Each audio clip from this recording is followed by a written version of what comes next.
There you go, fucking dickhead.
Yo, what am I doing, bro?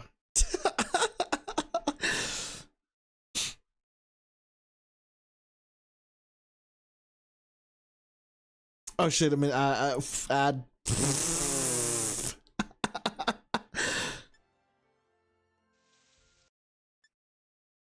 um.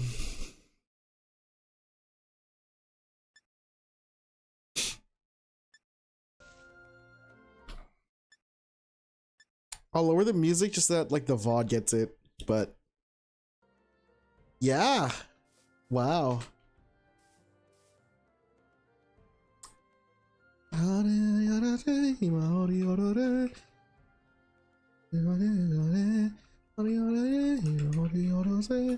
What the lag? Hello?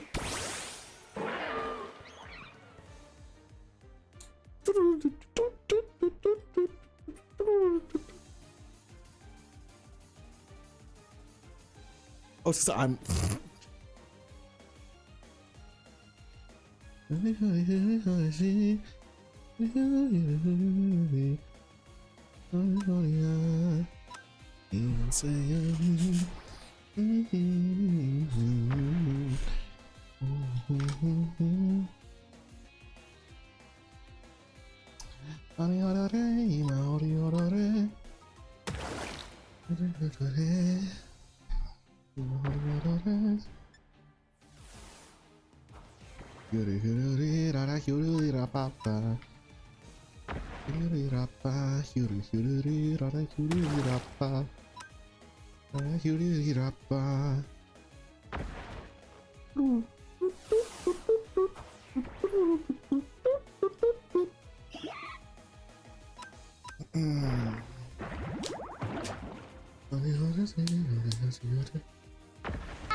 Oh my lord.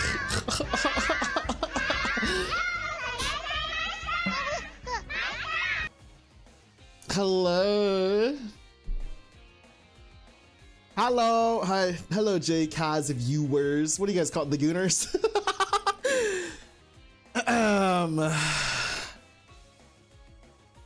Yeah, W Goons. W.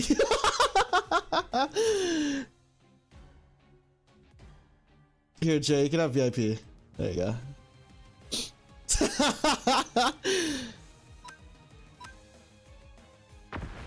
I got asked to go live. Sorry, I didn't get asked to go live. I just naturally went live for like some reason. Don't know why though. If you don't know me, I'm a Lanyard right now. I'm a coach for Coach's Call for Team Sierra Mero. Means zero fear. JCaz is my op. That's not me. Paneco's the feet one. I'm the one who like. I'm the one who got the teams. I'm the one who had like a lot of points and then just like lost it all because Synthix just came back for some reason. I think he cheated that Loki. Wrong person. What's up? I don't stream that. W cheater. I don't stream that much. This month I will try. I mean, to be fair, there's gonna be much stuff coming. Not only Coach's Call, but there is a SMP I got invited to that I'm allowed to stream on. It's gonna, and I don't know how many leaks there are or like what information there is, but there should be something like it. I want to try to stream more before I go back to college to do other stuff. But this is just a solo cobbleverse word. Yeah, speaking challenge impossible edition. This is just solo cobbleverse, just chilling. I'm gonna try my best to be live and active for like 2 hours. Drop out, keep streaming. Is that your tech or no?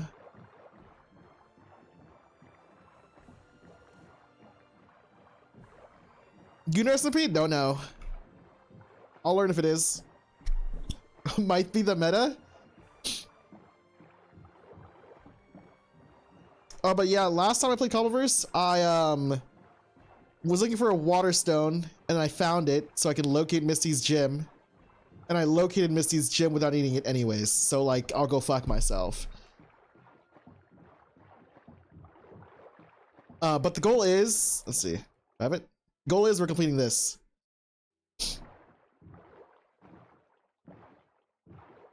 So hopefully by the end of these 2 hours or so, I will whatever, you know? But hope you guys have been having a good morning, evening, afternoon, wherever you guys are watching from. I'm normally not awake for these hours. I'd be like asleep. I'm gonna be so honest. I should be asleep. You know, I gotta do like team stuff and prep. Yeah, it's Hatsune. Here you go.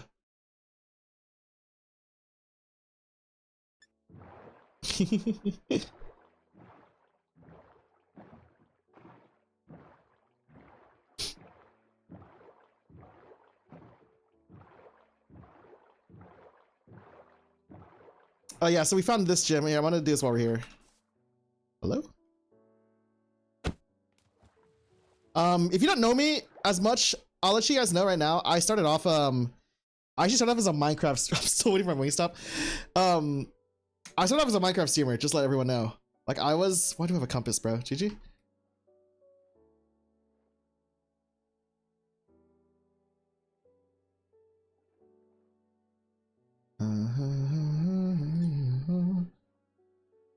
Not a speedrunner. I was, at least I tried to.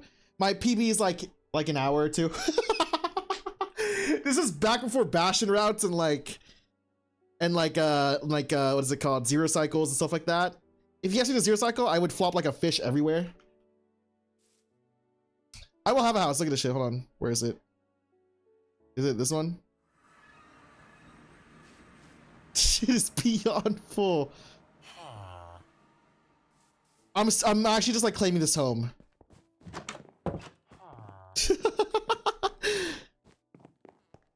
I'm low-key claiming this home. Like I don't need to do much. I don't need to do much work. Like I'm chill.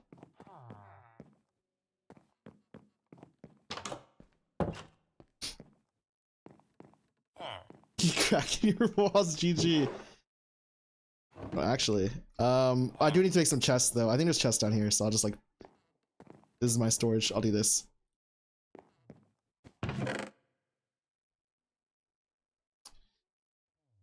Yo, what up, Zebra? Oh, I hope these follows showed up, by the way. I don't even know if they did here. We'll test it. There you go. If they didn't show up, they didn't show up. Unlucky.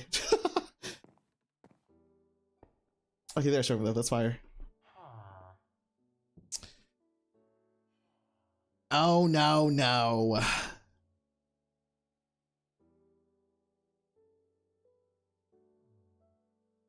Cursed shooters are not gonna win. It's chill, don't worry. Where's testosterone shit in here, Loki? I need to transfer. I need to like move a bunch of my stuff. I'm gonna be so honest. And I need to get used to these controls and stuff. I honestly don't need any of these Pokeballs because I just it's on the wrong Wi-Fi. Fair enough.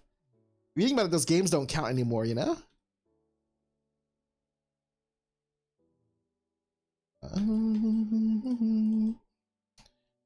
But if you want to know more about me, I recently am a VTuber watcher. I play Valorant. I actually watch Valorant more than I play Valorant.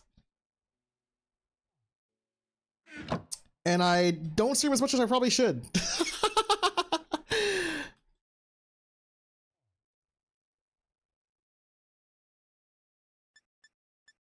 But yeah, we're just gonna chill, do like an hour, like a couple hours or so of this, and then figure out what's next. Gonna drop out of grind starts? No, bro, no, no, no, no, no. I don't stream that often enough to do that.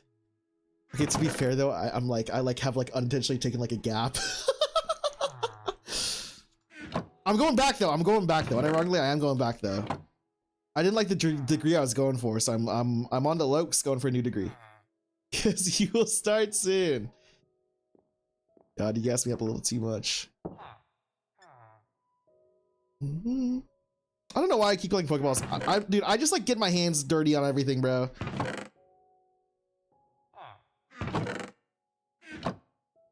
Hello, Kid Faye.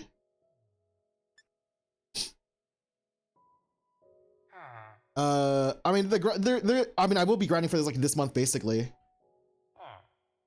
I want to take some more opportunities. I want to do stuff, you know. Dude, that Wingstop conversation earlier actually made me so hungry. I'm gonna be so honest.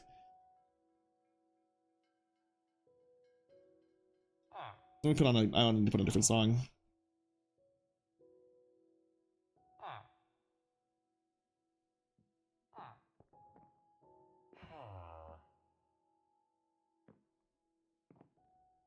Hold on.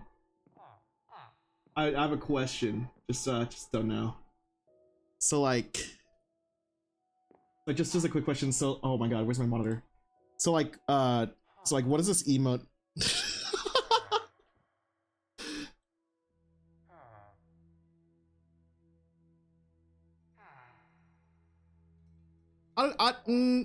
Liking is like I don't know. Anyways, I got some. Yo Jay, if you need some 17 emotes, I got you. I got a whole catalog of 17 emotes right here.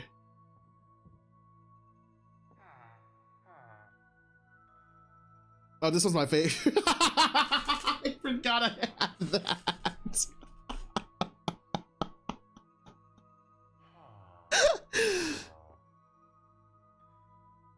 What else do I have?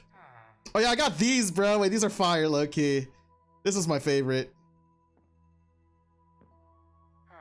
Or this one too. That one's a good one.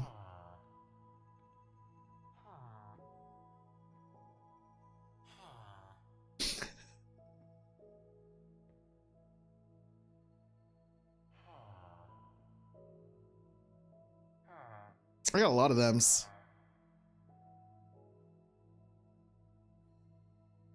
But yeah, listen, if you guys ever need some 7TV stuff, do I have it? 7TV?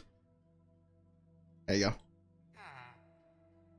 Exclamation mark extensions. I think I need to fix this. You only really need like, I would recommend FMZ, but no, my team, I need to actually make a command for my team. My team is Fruit Packs, Profi, Dowier,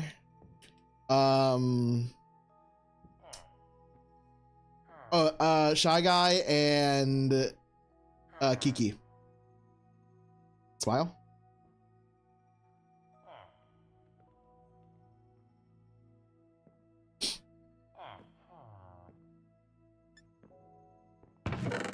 I have an idea. Let's take all of these, put these in here.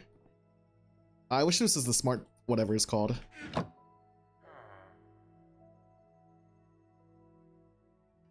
W.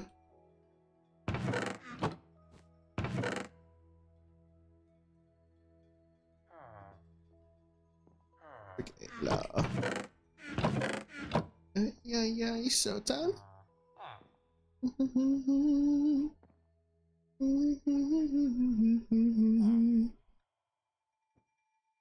I get a bigger backpack, Loki. What we need next is what? Oh, what gym is this?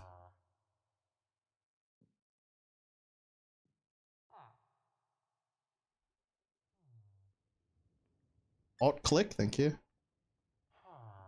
What is next gym? Is it supposed to be this one or this? It's this one, right?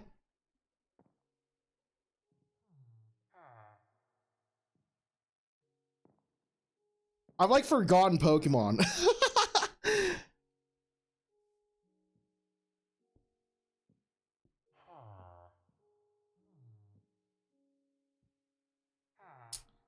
No problem, Fate. I don't play often enough, bro. So I always enjoy playing those things. Super fun. I have an electric gem.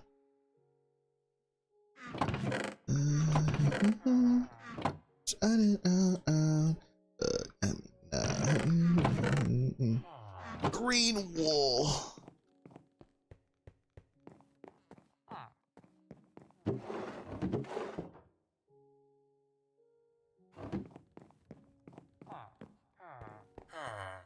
No, you're doing fine, bro.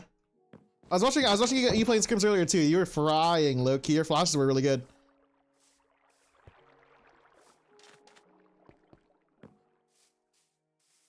I need some green wool.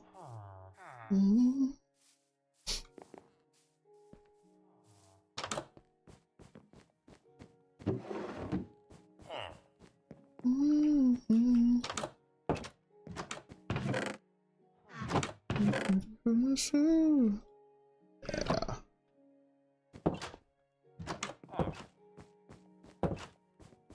We don't want to try it. That's fire. You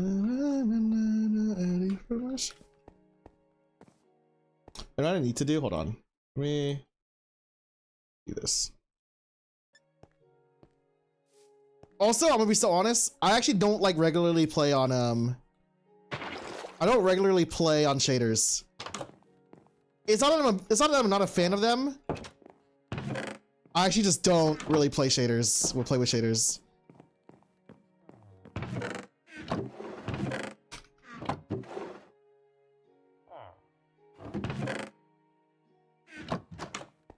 New IMs. That's gonna be fire.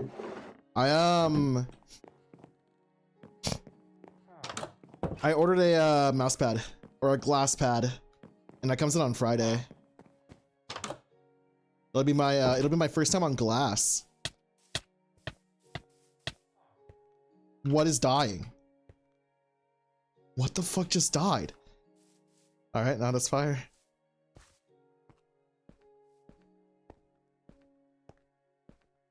Okay, before I get flamed, hold on. Green is is green.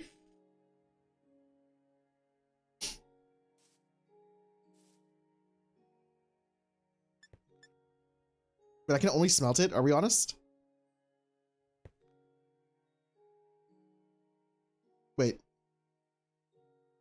Is there wheat pear? Is there wheat pear? Green apricorn, lum, kebia, rabuta. Tanga Starf Salak?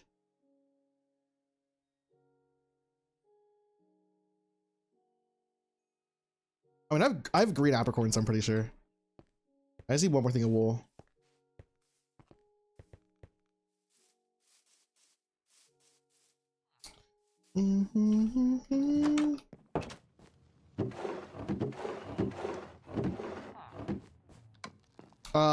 What was I gonna say? Oh yeah.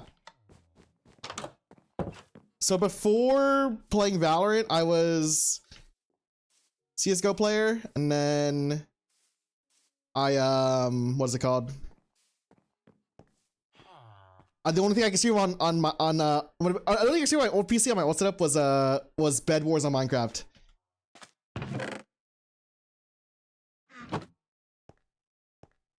Yes, you heard that right. I used to play CS. I stopped. I forgot when I stopped, but I stopped for like after a little while.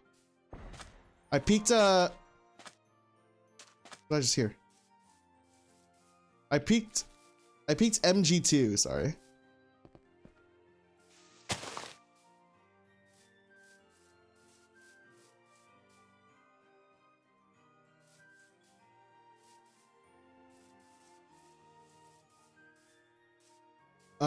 Peaked MG2. Like mid-level face it, not face level 10. I would never reach those heights. Played on a couple like small teams. Played on a couple small teams. I think I have string, don't I? Yeah, I do.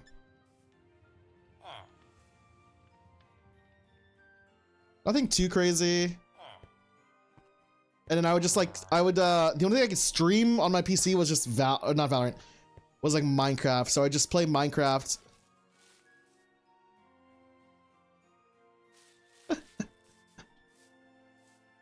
I'll play Minecraft, got into Bed Wars. Tried speedrunning one time.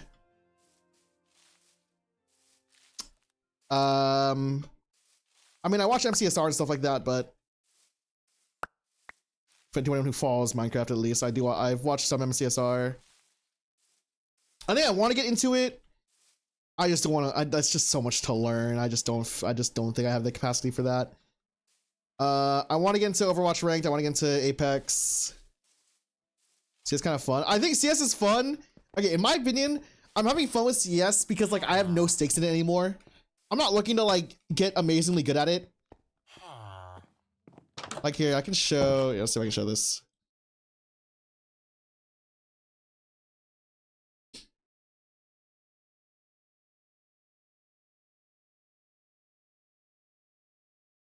Like I think it's one of my featured clips.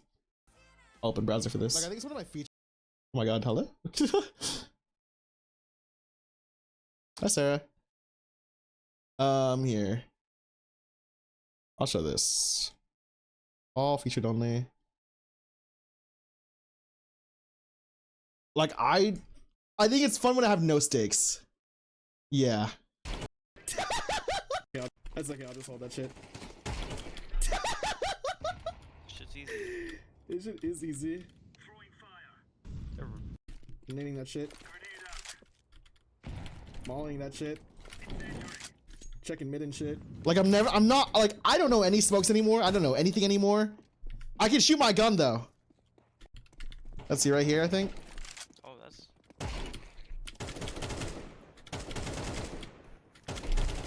I'm here. Wait, for I might be support. back. I might be back. Yeah.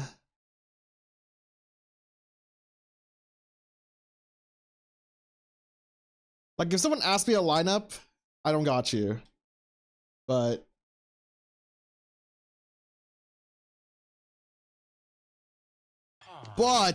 if you ask me to just like shoot gun, no, I'm right there. It's 3:30 in the morning. Why am I awake? Sometimes it's just hard to sleep, man. I've been trying to sleep early. Yesterday was like the earliest I've slept. Not even the earliest. Actually, no, not even the earliest I've slept.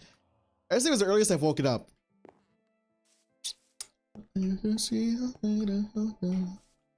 Oh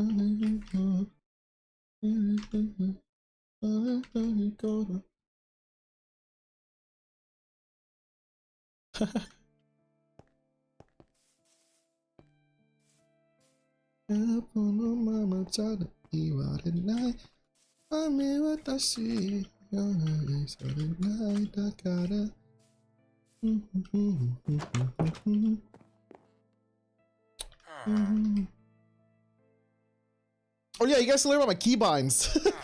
My Minecraft keybinds, ready? In my hotbar.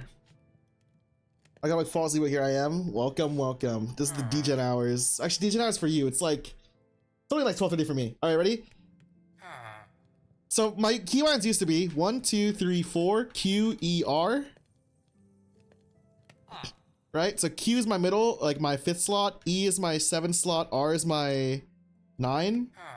Now it's 1, 2, 3, 4, Q, 5, E, 6. Oh, E, 6, R. I'm trying my best not to scroll as much. What is a terror raid? Gotta have.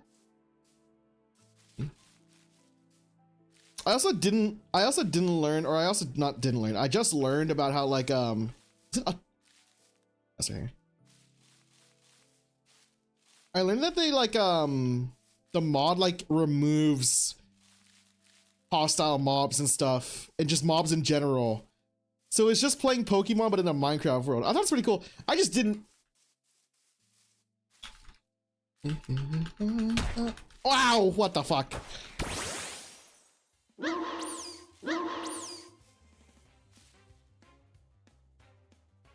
That actually like jump scared me just a little bit. You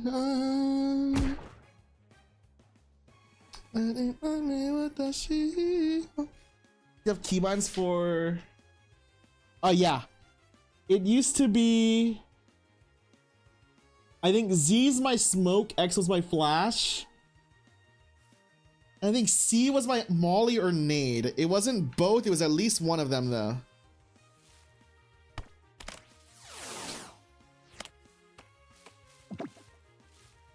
And then I did V for no clip whenever it was like, oh.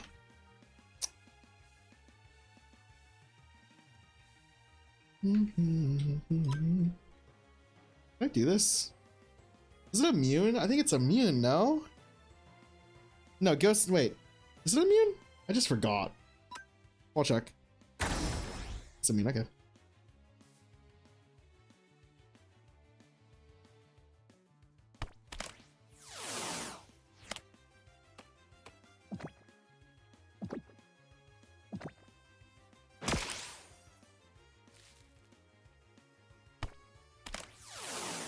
Please, I need this. Please, I need this.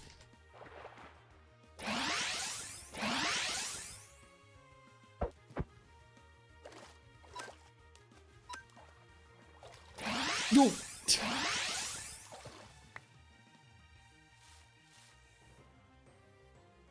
A mist?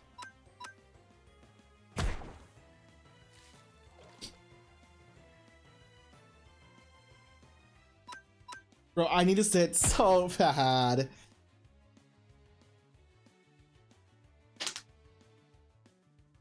Yo. Okay, we're stopping. One more. Actually, okay, one more. Are we honest?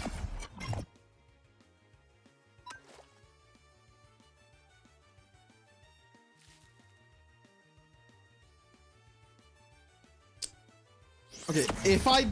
Yo, they're both mad at me. Are we for real?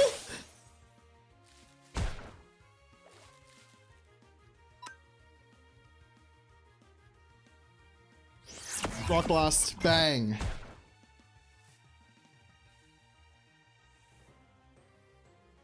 I missed. Oh, it's actually disaster. It's actually disaster.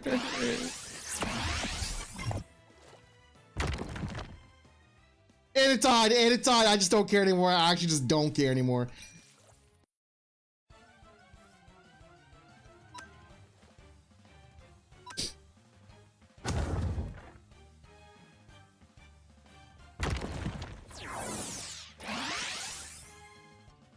Weak armor?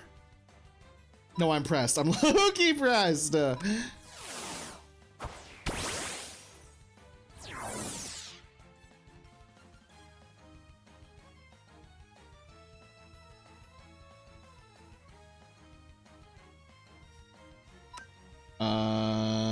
Crunch, bang. That's it. So.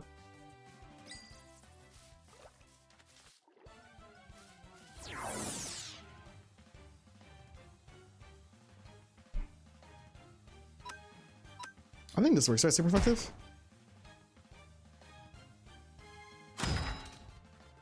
Bang, let's try to catch it, Lucky.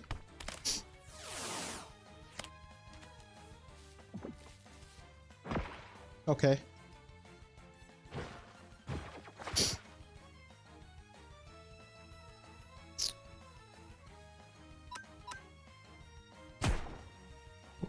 Oh,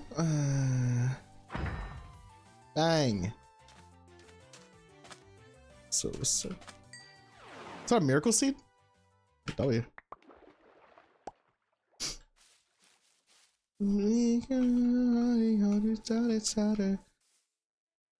5-star tentacruel. I'm not down for that. No, I'm chill. Is this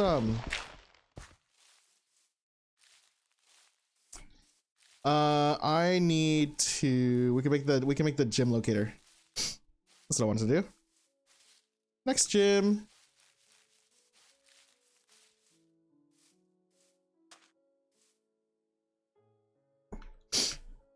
I guess next gym, but I also need to like train my mons, right?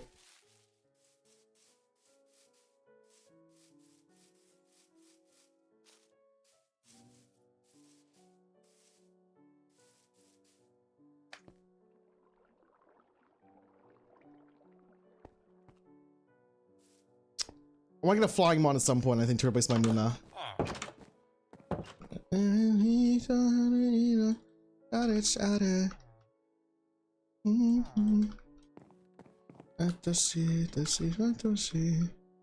I can do it in here. Bang. Go watch the shit. Bang! Alright, cool, we're good. What's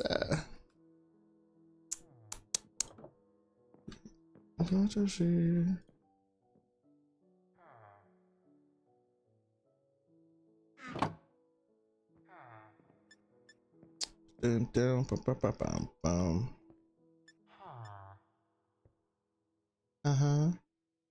Can I get all your attention? And I don't know me yet. Oh, there's somebody who's a sender. Okay.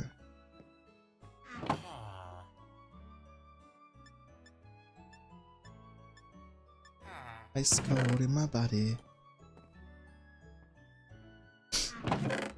Shine, shine, shine, shine. And see. Okay. Oh. Nope.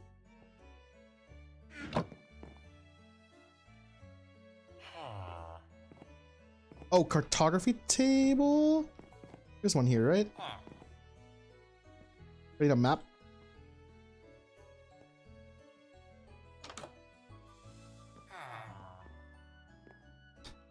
I need a map, don't I? Ah.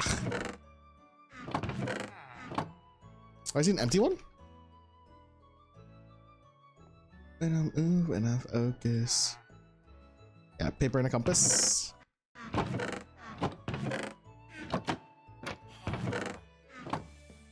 Alrighty. My attitude. Uh-oh.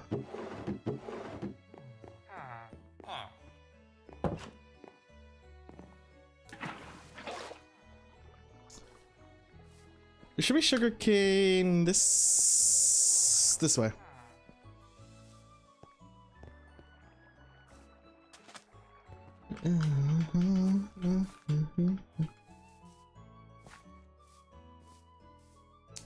Whenever I'm solo, by the way, I'm not necessarily like a loud streamer, so sorry if I'm just like extremely quiet. focus. No, my spell like hypnosis. Goes when I'm coming through. I'm coming through. I know what to do. When I move, when I focus. There's Kane over there. My oh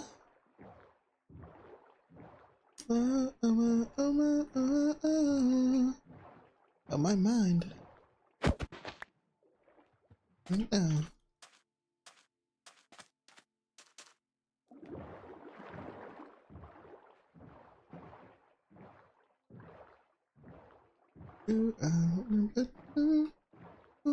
Move when I focus.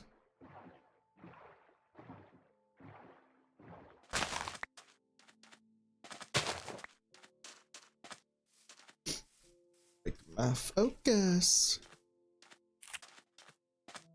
I shall follow my mind.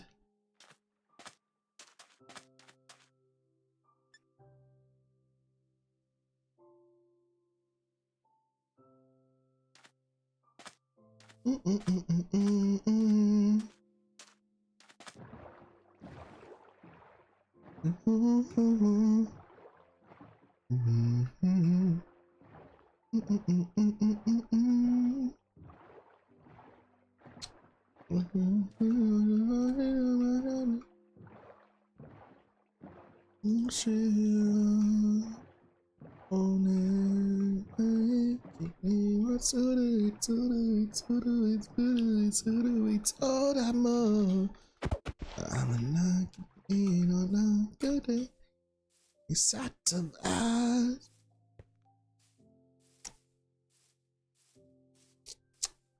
I also want to get a flying Pokemon just so I have the ability to travel on a bird. I think that'd be fire. How does this work? Do I go to the gym for it?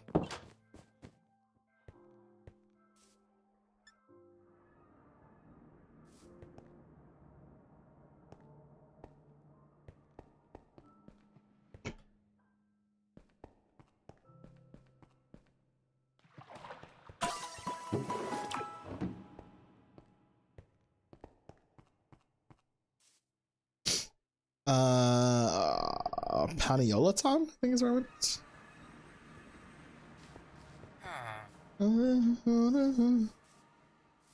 Yeah.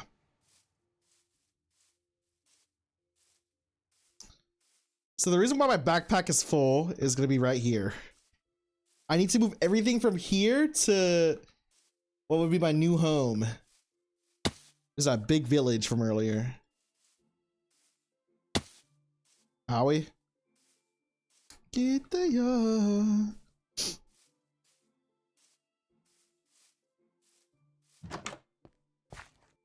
Not in here. Over here.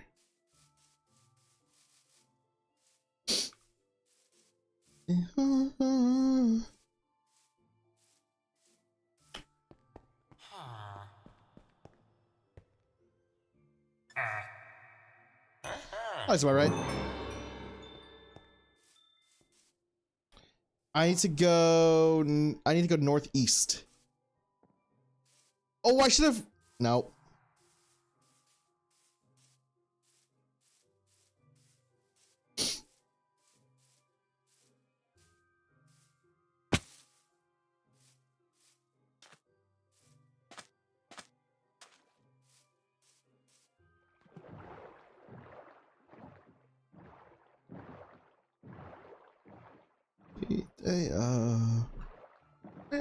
It's a secret idea. Did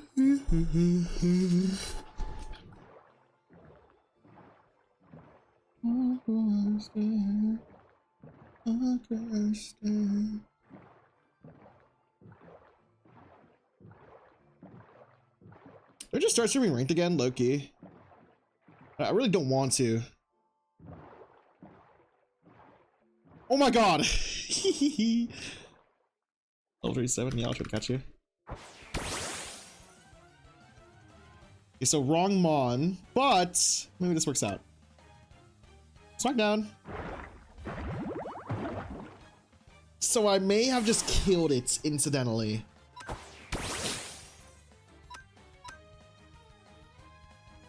So like, why do you have confused Ray, bro? Bang!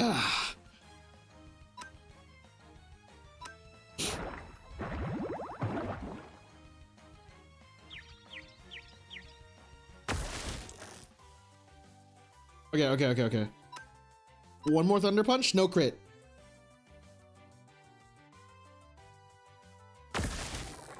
Yes! Okay, low key, let's try to switch to you and get a hypnosis off. You can take one more shot. You can take one more shot. Okay. Okay. That's stab, oh GG.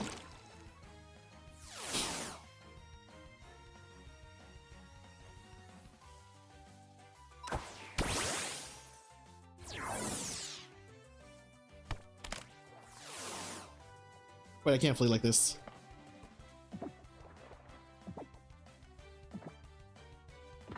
You get bagged 25%! Oh my god! Yo, fuck, having a Kingdra. Can I ride you?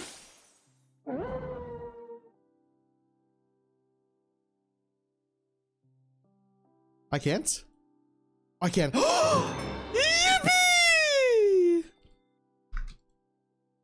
That hurt my voice. Oh, GG.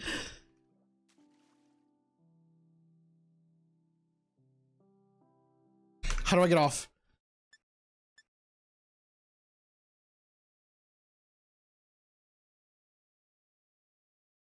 Mount. Caps lock. Why do I have caps lock? Am I a real human being? Don't answer that question. What are you looking at? Is that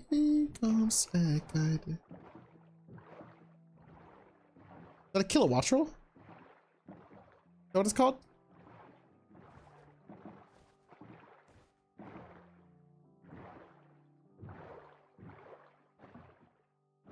Oh my god, is there an underwater ravine? Might be. Dun, dun, dun, dun, dun. Dun, dun, dun, dun.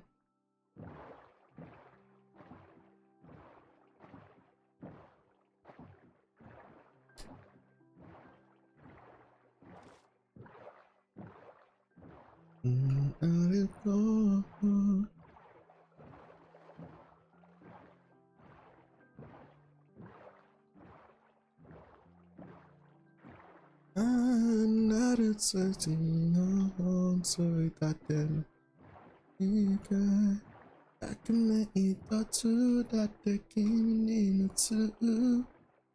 Does what Pokemon spawn here? Okay.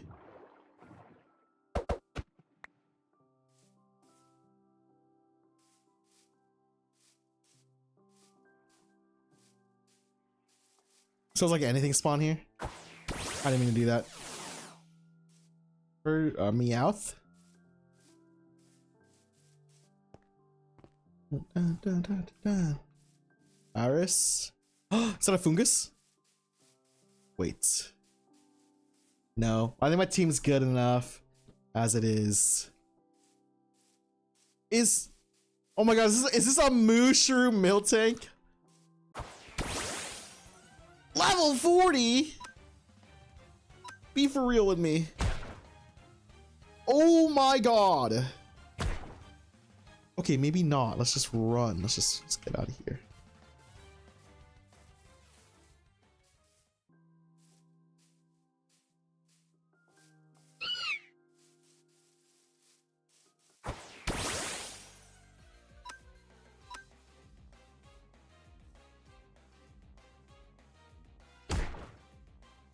Bang.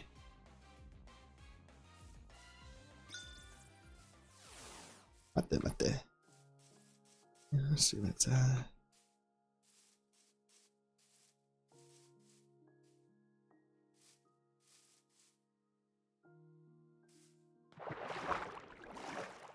Okay, that's also partially why I don't really use shaders that much, because I just can't tell if that's like proper ocean or not. Alright, let's go. Oh my god, it moves so much faster and so much better.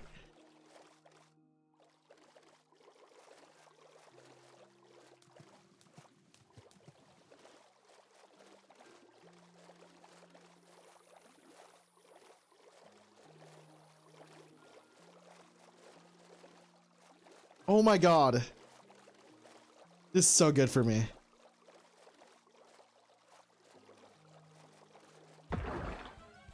So like, who am I fighting?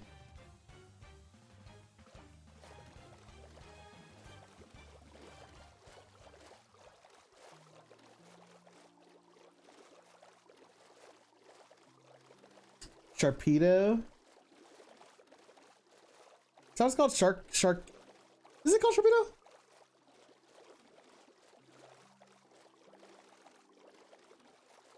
Am I thinking that is that the right name for that mon? I just don't remember, bro.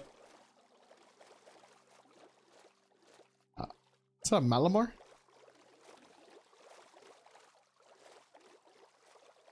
Oh my god, there's a temple right here.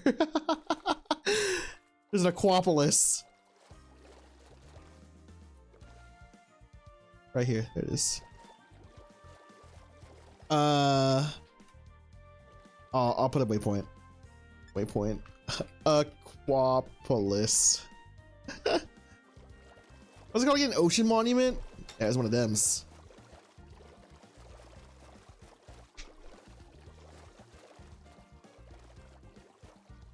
So we're like not getting anywhere near close.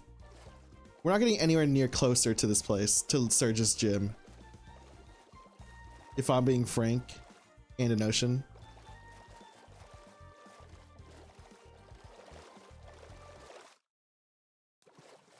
Yo, my Lapras has no HP.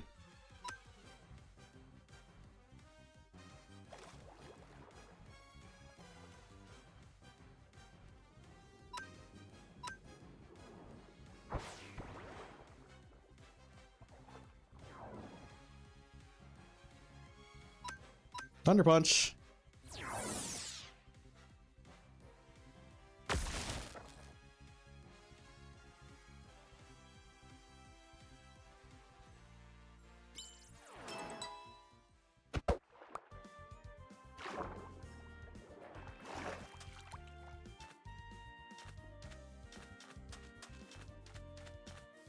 I was thinking going northeast a little bit. I mean, the hope is that we also pass by a flying mon.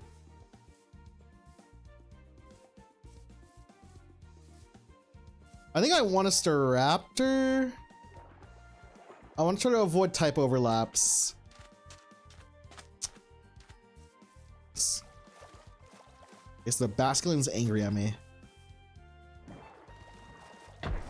Ow.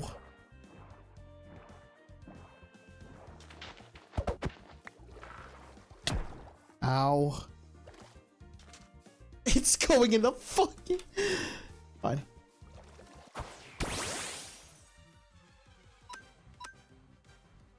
Or like, what is this? How is it faster than me?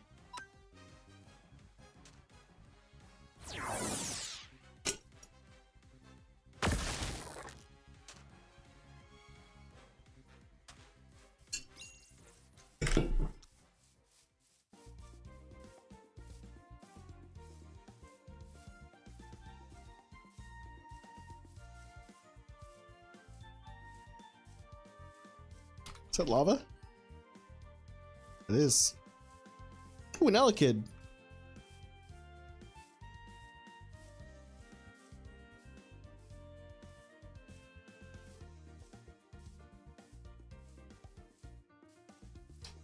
Just a stray Gimmighoul.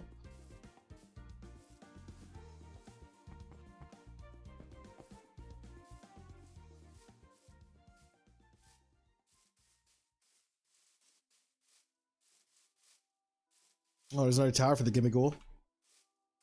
Should we also waypoint too?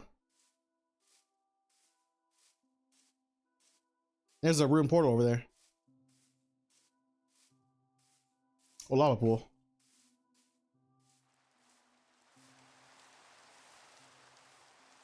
It started raining.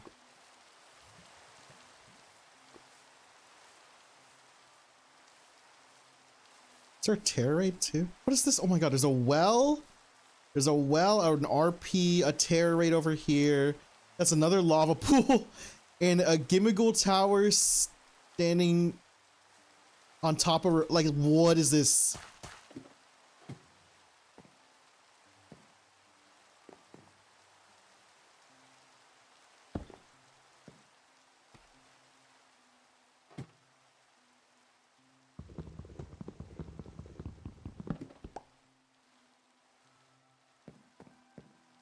Mm-hmm.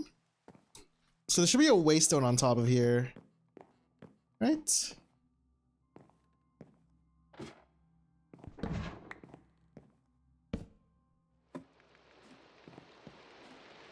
There is.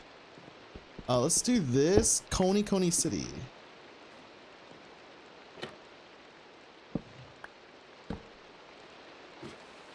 We'll put it on top of here.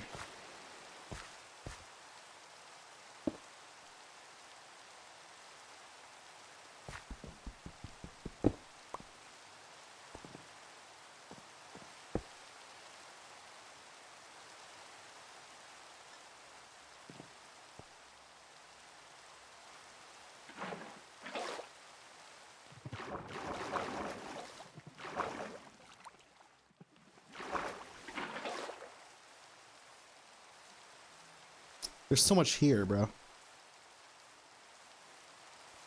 Oh, wait. I can't really.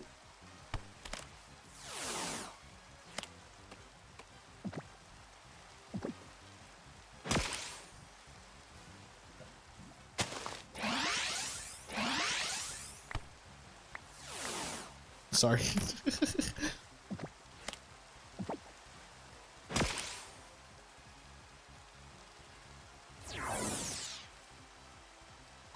Swap to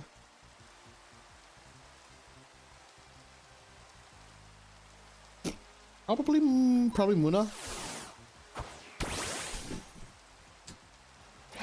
Oh my god, I've been awake for so long. VCT Pacific playoffs is starting.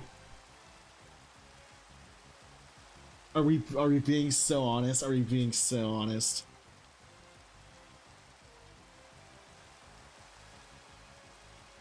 Like, that is real. Do we watch RQ versus G? I actually can't. I actually just can't. I'm too tired for this, bro.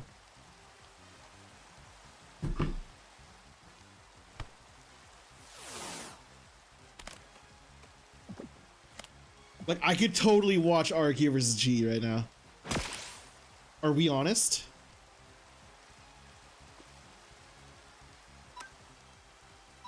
This does no damage. Just stab, but no damage. Whatever. Okay. Hit. I don't care about growth. It's fine. It's fine. It's chill. Bang. Guaranteed. Up there. I.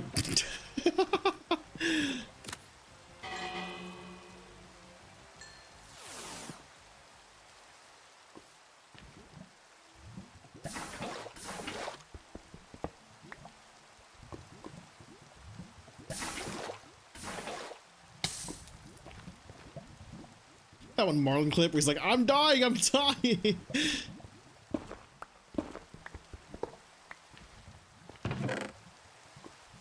Pokeball. Mending Hoe. That's fire. There's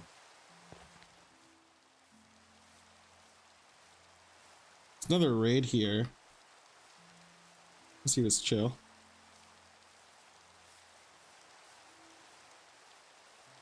We'll see to head more this way. We'll see what's in this raid. I'll heal up too before I even go to this raid.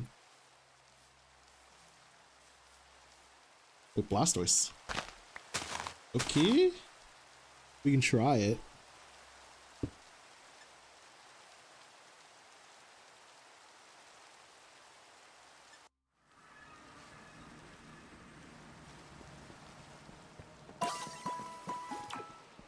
Let's try it. Well, I guess I can see what level it is, right?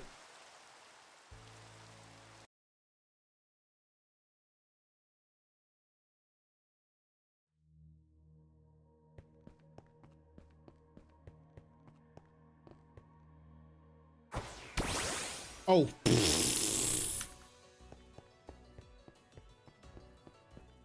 Yeah, never mind. I'm chill, actually. I'm so chill. 75? 75!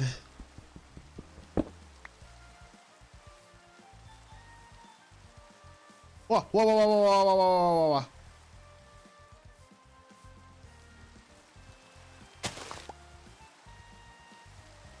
This one. Please. Please. I mean, like, I'm fine to take you temporarily. Don't kill.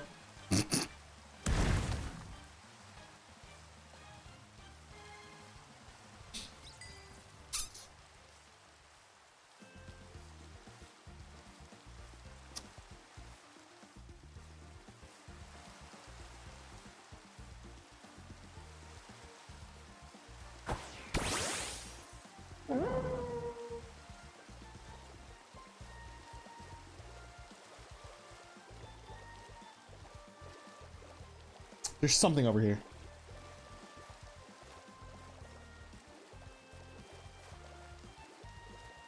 There's nothing over here. This is a long way. Am I going the right way?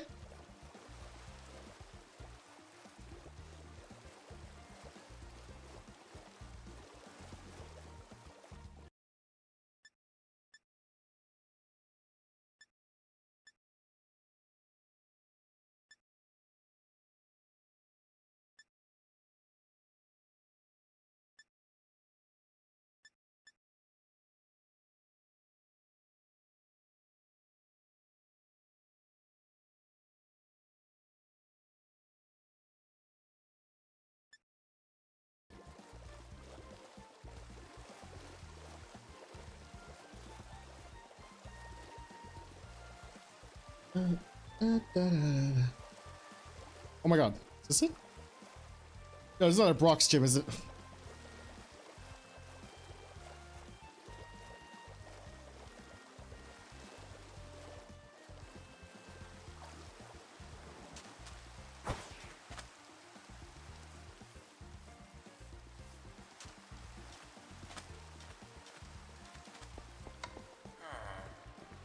There's a fat ass Cleto on here.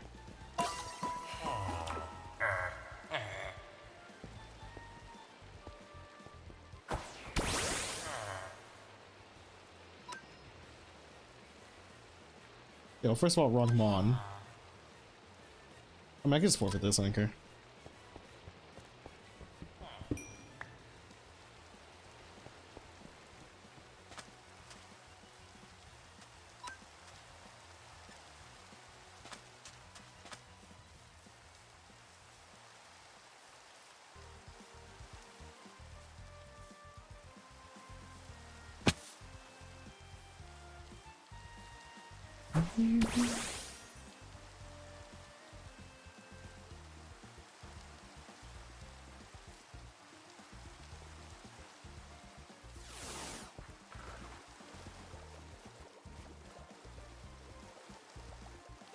Just dodge that basculin.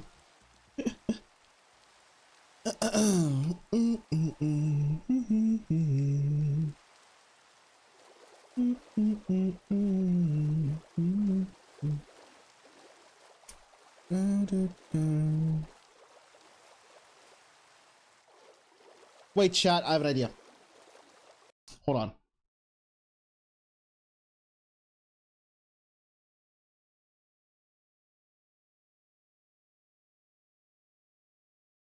I have a good idea.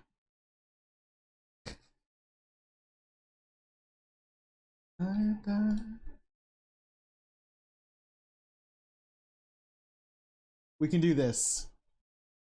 Frost and continue on in a bracket. Dude, as if they where I feel like as the if they first both team let to Ascent make it go to through, London man. is That's game for both teams. Yep, big question Global marks up in the air. And for global esports, finally in playoffs, this is finally a stage where they can show what they're truly capable of. Now it's time to answer the question that everybody has on their minds. Can GE actually do this? Yeah, GE fans, look, I know your pain. I know there's never been playoffs before. Yes. I know that better than most people. But here we are today. It's the first day of playoffs. You get to see this roster. Is this not a good idea? Favorites here. I think they're for sure the underdog. They're coming in here without the experience as those players. This on might the be other tech. side, I don't know but they're though. ready to bring their A game. They're ready to upset everybody today and show their true potential. I'll Here pause in my the playoff music stage. just so we can. It's like there's not too much noise. Is this not? Is this tech? Haven't played at some of these international events, and Frost always putting together teams that end up doing better than the sum of their parts. This is probably the best GE roster that we've ever seen. I'm low-key hoping for a GE win. They need to take advantage of it. And to be honest, if you're going to be making it deep in the playoffs, Where's my you've got to cursor? take down a couple of Titans in Pacific, because as they mentioned in the hype trailer there's a lot of dangerous teams in this bracket. I mean, Whatever. it doesn't get easier. To quote Frost, just do your job, guys. Let's do the job today. That's, you know, that will be the motto for them, I'm sure. They know that they're good enough to win this game if they play to their level. Taking a look at the map, Vito, I have again, you can GE see the 2-1 mind game. and then You see how it Full Sense plays out 2-1, between low-key. two old friends here, and I love I the don't setting think of that Carex map. is My that good. goodness, I want it. And it's going to be starting. If we end up watching Carex, I don't. Oh, there's no way we do. Already starting on attack, and we saw GE's comp, how well it worked against Nongshim. They've already started, or they've already defended themselves against one of the most aggressive teams in the league. What does RQ potentially have that can break through all of the walls that GE can I put mean, up? it was a tough shout either way. Either you're going on to split as RRQ, a map where Ian Zeta have stomped you earlier on in the bracket and you've shown some weakness, or Breeze, a map you lost 3 times back-to-back at the end of kickoff. They're going to have had to work on one of those maps and go in that direction, and it seems like that they've started with Breeze here. Not only are they not afraid of GE's Breeze, but they're not afraid of their defensive side, despite the fact that GE just This might be lost tech. Nongshim at the end of Oh my god, there's another 9-3 Ocean Monument on right here. defense first. I mean, 9-3, and it could have been cleaner than that. No, to this be map is honest. stupid. I feel like they could have got even more than 9, which is nuts to say. I mean, this GE comp, assuming they play what they played last time, it is potent on the defense. The Sage is so good at stopping that Neon, so I really want to see the answers. It's like Jovi and RRQ eventually- have prepared here, because there's no way you Eventually, got one of them. it'll show up on the No map. way No? you didn't expect Breeze to come up at Right, because some point this dot today. means I should be going So, northeast. I can't wait to see the answers. No, absolutely. And you know, Frost and Jovi are in each other's head at this point also. So we saw what these teams are capable of. Now you feel like it's almost back to the starting point, because with playoffs here, all of these teams are definitely showing a different side of themselves. All right, we found out what RQ have been cooking. Monya, he's had his struggles playing only Neon thus far. Back onto the controller, Harbor, a very popular choice, but they're throwing Jemkin onto Neon. It's something he's played every now and then. He's been decent on. He's always good on any duelist, and they're playing double Enid here. That's going to give them the flexibility to work the map a lot more than Nongshim did against GE. I don't have my cursor. First. Yes, I like it. We saw Nongshim get stopped a lot in the chokes and then have no secondary answer. This comp will have a lot more util to work with. You should be able to go a bit slower, mid-round more effectively. So that's clearly the approach they're taking, is try and bait out this defensive util. That puts a lot of pressure on Javi. You have to be smart with your Sage util here, otherwise if it gets baited too easily, the side becomes open for Oh RRQ. yeah, the IGL matchup is crazy as well between RQ and GE. Just about everything in this match is just so crazy too. We're gonna send it to our casters for Is it gonna be our on this first beach over map here? of Yeah, it the is. day. Over to Quack and to Elfish. Thank you so much, Mika. Yes, of course, a lot to talk about today, Quack, and Oh, it's in the- really laid okay. it out nicely for us, starting off with our first game of the playoffs here for Pacific Stage 1. But have you got any thoughts? Have you cooked anything up in the lab for this game? Is there anything on your mind? In my lab, Galar no, Muck? not much. Yeah. I mean, I think it all comes down to what happens on the stage. In fact, it's just the main theme of today would be the fact that the teams that win their series today will kind of join the next two teams as the Elite Four of Pacific, and that would be one step away Elite Four from actually match? making it to that Masters London qualifier. I mean, it's just such a big pressure taking game. It's a lot on the players' minds, but at the same time, you don't want to go down to that lower. Oh my god, sorry. More potential pitfalls facing off against teams like DFM, Nongshim. So it all comes down to this. It does indeed. Lots on the line, like we've said. The desk have really set it up nicely for us, but importantly, we have to remember a couple of things for these two teams. RRQ, of course, trying to send Crazy Guy to Vietnam. This is one step on that pathway. And for GE, their first time as an organization in playoffs with lots to prove for this roster. The question is, how far can they go? Do we get a cent today? Dude, where is it? Question. We'll get all the answers as we jump into game number 1 of Pacific Stage 1. It's like right here, right? And this is going to be, I think, a banger. You saw how divided it was on the predictions. The desk had no idea. We have no idea. Let's just get into it and see how we go. Would love to see an Ascenta, of course, as well. We already have that a little bit in China. But for now, over on to Breeze, where our Dude, I thought I had the tech. attack, as the desk mentioned, GE were very strong on their defensive side previously. This time they're pushing to the middle on the pistol. Yeah, something different. My super dumb. Oh. They can have an impact in the game nice and early. Unsettle RRQ. Not done anything thus far, but they've been spotted out, and that is potentially bad news. GE have to make a split-second decision. Do we keep going, or do we cancel? The answer is, we're going to keep going, but we're going to go right into Cushy, and we're going to go right into Crazy Guy. This is the perfect start for RRQ. The pistol surely now unwinnable for GE. Yeah, no shot. Crazy Guy finishes it off with the 3K. I mean, this is exactly what Morgan was talking about on the desk. Just the fact that picking this map into, or picking this side into G must mean that you have some kind of antis hooked up. And this one, you can clearly see it. As soon as they saw all 5 from the middle, it's the quick pivot over on the B side. That's footsteps, and G thinks to chase instead. Unbeknownst to them, it's Crazy Guy. It's Xferro still holding up, and they just picked them apart. Off to the next round now, you got to think about how this composition can continue to work off as well, because you got the Harbor. The BT has to be here. You can play a rather controlled and measured style. They will continue to default for now. I mean, I love how that pistol has set us up for this game, because again, you know, you talk about the mind games. That was a really big conversation point. What? You know, the coach matchup, and I think that round is really a good example of it, right? There's certainly a lot of layers to that. GE this time coming off. Oh my god, what? I'm sure there's going to be a few more. The X is so wrong then. As we go deeper into this matchup as to how those kinds of rounds are going to play out, and there'll be a few fumbles probably from RRQ on that way as well. Yeah, so much potentially. I mean, that's, I think, another big question as well, just seeing Global Esports' path into playoffs. You know, first one, it's pretty big for this team, you know, apart from Frost as the coach. Have they regained that composure ever since that game against PRX even? They've been looking a little bit worse for wear. They did find that recovery against Nongshim. No, I don't get it. Don't piss me off. What about today? You know, what if RRQ comes in with spoilers to their plans? Do they lose that kind of composure and confidence in themselves and their ability again? So, big test. But for now, just an anti-ego quick rush in from RRQ. Yeah, 3 players on this side. Now 2 though, as Harvey has gone down. Jemkin putting in some work on the entry. Has some amends to make for last week, I think, and it's good to see him starting well.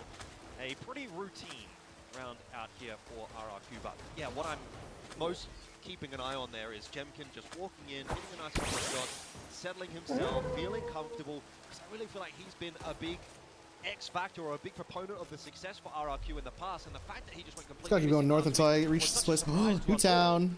But if he has a good day today, well, maybe it will be RRQ's day as well. Right, could be fast. If this map goes RQ's way, I'm not gonna lie, I'm gonna be a little bit worried for GE and my prediction.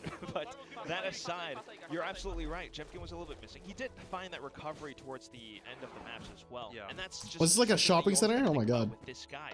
The fact that he's on the Neon as well, though, is very interesting, because he doesn't tend to be that kind of dive duelist style, but that's what they're going to be doing into A site. Certainly. Quick round here for the first gun round as RRQ take all of that space. Focus center.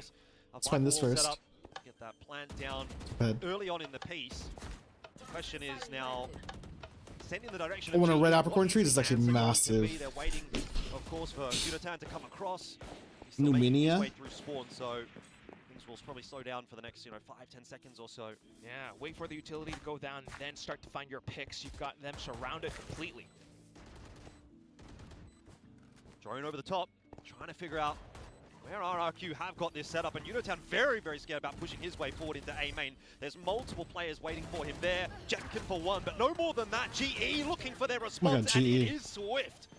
just completely around. corralling RRQ all around the site. A bit of distraction bought by Yudotan, especially with that relay vault coming across. I mean, they started to turn away from the actual fight happening around the pyramids, the two players who were holed up inside of shop, and that's, I think, where the fight completely broke apart. Also, quite, you know, I think controlled with G and how they decided to sit inside that cove, break it first, and then that's how you find those trades, right? You can see that Jemkin, apart from the initial shot, RQ tried to fight back as well, but ultimately it's the better weaponry that comes out on top. So a standard start so far, and at the same time, RQ being able to buy back up, they will probably start to be aware that G might have some potential push-outs outside of G for now. So back over with the 3-2 split. Intrigued to see what Yudotan is going to get up to here. He's obviously got the judge in hand, so see if he can maybe get a little bit more aggressive. Kind of what you're seeing outside of A here. Obviously, a little bit more interested in taking a look at middle. And that's what this double Sentinel composition can do as well. We saw it against Nongshim. We saw how effective Javi can be with the saves, the walls coming up, blocking off avenues of entry, the slows coming in to slow things down as well. But the main thing right now, though, is they're aware of Xfero being around the corner as well. Does G continue to push the issue? Some new leaf leader on the leaf litter on the map. Oh, nice bait and switch, but it's Almost not shot gonna us, matter. Xfero is just so much better. I mean, you saw the aim get dragged away, but it such a quick Oh readjustment. my god, beautiful location. That's a perfect start for RRQ as they'll waltz their way into A. Yeah, the only way that G turns things back is if Crystal somehow really proves himself to be the better Russian and finds some frags necessary. Slow mid-rotation as well, because they're always concerned about a potential lurk. There is a lurk. What a beautiful location. Oh my god. Just trying to hold on to middle. We'll give away his position, but again, it doesn't really matter. It seems like the aim is on point for RRQ today. That dot is moving. Gets shaded out by Patman. That's largely irrelevant at this point. It sort of feels like GE are already in safe territory. Most likely. It's just not really being able to see too much. You've got the Viper wall up over the A side as well. It's just way too difficult, so... This is a beautiful place. What? Good call to save, but apart from that, you can tell, you know, this is exactly what you're thinking about. Could the confidence be shaken up once again? You had two players inside of Cave, or A main, and somehow that's still broken apart because of just Xfero with the aim. You had a judge as well. Like, those are positions where you're meant to win, but you know, one way or another, it happens, and you have to quickly pivot over into thinking, how can you recover from that spot? 100%. Unfortunately. That's literally just a mechanical dip at that point. Like, you're right in saying that should not go that way. And, you know, I think there's no real... Dad's disappointed. Yeah, exactly. There's nothing else you can really say because, well, like, you didn't do anything Stone? wrong per se. You didn't have a bad setup or anything like that. You just didn't hit your Leaf shots. stone? And on a day like today, you're going to have to be hitting your shots. But So just ore. have to try and shake that off. But I'm starting to get a little bit worried here, Quack. This is looking a bit awkward. RRQ are fired up, man. They're hitting everything. And GE coming in a little bit sleepy. Autumn 0-5 as well. That's 2 rounds in a row now where he has This place is so lost the pretty, opening bro. as well. GE have to start getting a bit worried here. They've got to find a way to turn this around. Wish coming through from Yudotan. And that might be just enough to settle the nerves here. Bring it back to a 4-on-4, slow it down a little bit, and give GE some breathing room. Exactly what you need in this moment. Start to think about where RQ could be positioned. The drone potentially selling some kind of a fake. At least you'll still trust in the I'll try utility this that real you quick over do here. have, which would be the Viper wall as well as the Siege wall inside of Cave. So 2-2 split for now. They can always rotate back and forth at the same time. Players could be starting to get a little bit more proactive down middle, Doesn't maybe work. B main, and that's why you see the rotation from Yudotan going over onto B side, but that's unfortunately not the right gamble. Once again, That's so weird. I don't know why my cursor just filter their way hid. out onto this A site. And the fast lane, they had the Viper wall. RRQ happy to take that plant. GE happy to play for the retake. Hits down now as well. So that will add another element of difficulty for GE, but Harvey finding Crazy Guy at least gives them the player advantage, and Kushi is quite low now as well, so this could still go back the way of GE.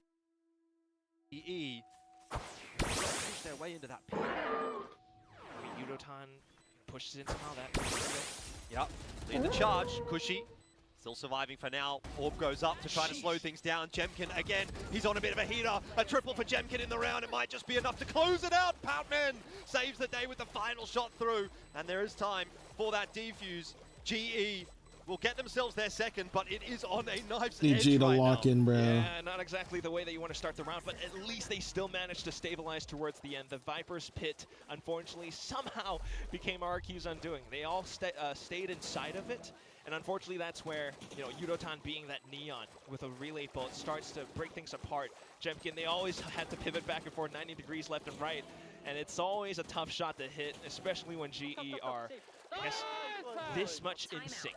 That said, though, it's still a really good point to bring up the fact that Autumn needs to step up. 100%, and maybe that's going to be the conversation here coming through from Frost. Obviously, like we've said, it's a real mental battle between these two teams as well. The two coaches coming in, they've worked together for a long time in the past and now facing each other head-to-head on the stage. We can try it. And, this is where they first both get to have some really significant impact on this game. It's definitely, oh, what I would give to be in the coaching booth to be able to listen in. It's just such an interesting thing to think about, just the fact that they are both so familiar with each other and how they're thinking about Valorant. They've seen each other's, well, I mean, at least Jovi has seen Frost's approach towards Breeze for now. But that's where you really want to think about how the next few rounds could go. So far, this comes down to 2 retakes successful for GE. Apart from that, they've often lost the initiative in the early fights, and that could be because of Autumn. You know, as the solo chamber, you really need him to be able to, you know, either find those early picks or anchor down sites more effectively. Right now, though, the attention towards middle. Meanwhile, RQ staying with the same 3-2 split setup. Yeah, I think you probably want to change up the approach to the early round for GE. That will be the conversation point in that break time. This time they're going to, as you say, add a couple more forces. That stage wall up over the top, but irrelevant again as Xfero finds Patman. It shouldn't kill. It's just so awkward, you know. GE, they're trying things. They're trying to unsettle RRQ, but it seems like RRQ always have the answer for what GE is trying to do. That's another conversation in and of its own as well. I mean, the RRQ core, this team has stuck together for quite a while. A lot of experience, a lot of comfort in these positions as well. Xfero low, but still hitting shots, and so Harvey's going to go down. It's a favorable exchange, of course, for RRQ, and even with that clean kill on the Xfero and on Dakushi, this is still a really tough round for GE. You've got to get past Monyet. Crazy guy. And I just need to get Surge's Gym, bro. If I can just not waste on there, I'm chilling. The map is the one in the 2v1 clutch. There'd be no better time to start to turn it around than now, but Quack, I feel as though he might be starting to run out of time. A tap on the defuse, tries to get something going, but it's impossible. The crossfire is just too strong. Yeah, that's a potential factor. You would have hoped at least he would have found the first one, though. I mean, so far so good in the micro. He's able to TP away off the flash, but down to the kills. Something's still not connecting for the guy, unfortunately. Yeah, let's do this together. And apart from that as well, yeah, you could definitely see this is exactly where all the plans fall apart. Initially, Pat taking first contact, they saw the positions, but as they shifted over onto the retake as well, just not able to find that correct footing. RQ instead, they stagger all the positions. Oh my god, across the we side. moved Now north. that Okay, just east now. game-changing plan Just that follow gives east. RQ the lead. Economy broken for GE, but now Autumn is starting to strike back. Good shot, that's Autumn. a bit more like it. He's been having an awkward time at the start of the rounds, but now RRQ get a little bit of their comeuppance. It's a 3D peek maybe from Jemkin straight into the shot from Autumn, and now all of a sudden GE get to play from the front. They get to play from the 5-on-4. Look at this as well, right? The rotation off the initial pick, and you also have the ultimate brought out now. Toward a force online and zeroed in on towards A main. Anyone who dares step out, if the wall doesn't come up in time, could really be hampered to things. Thrown out. Bit of info being put through. Hunter's Fury with a little bit of a look in as well, but the connection's lacking. And Autumn has changed up his position as well. Won't be scanned, and it's going to be too little too late for Kushi as that information now starts to come through. Autumn starting to pop off in this round. He's been missing, but now he's being the difference maker. 6-star. Almost No. ace, doesn't quite get it done, but brings it down to the 1v1. Ever And XP the share? ever so reliable Patman is there for GE. Can he get it done? He's been that guy for the team, but now just a sheriff?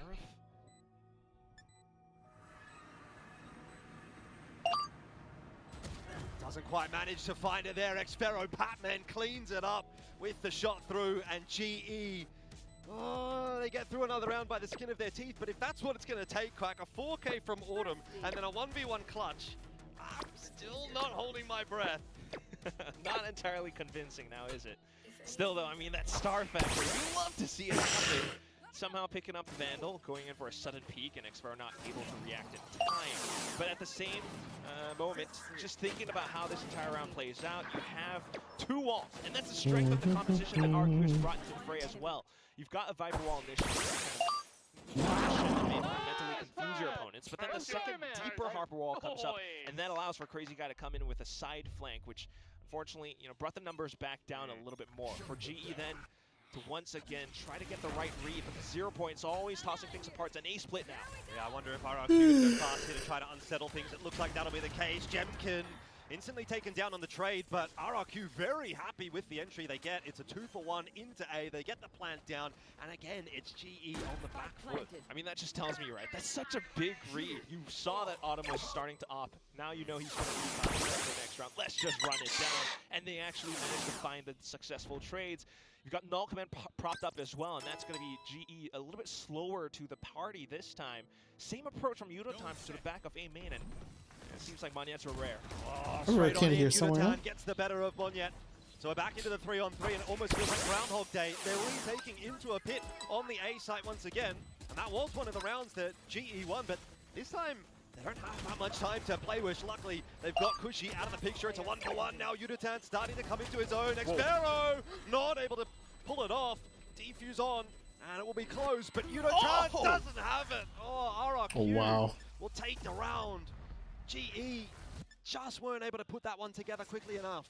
Unfortunately not. Yeah, I mean, every round so darn close. They have to fight tooth and nail for every single retake that they have.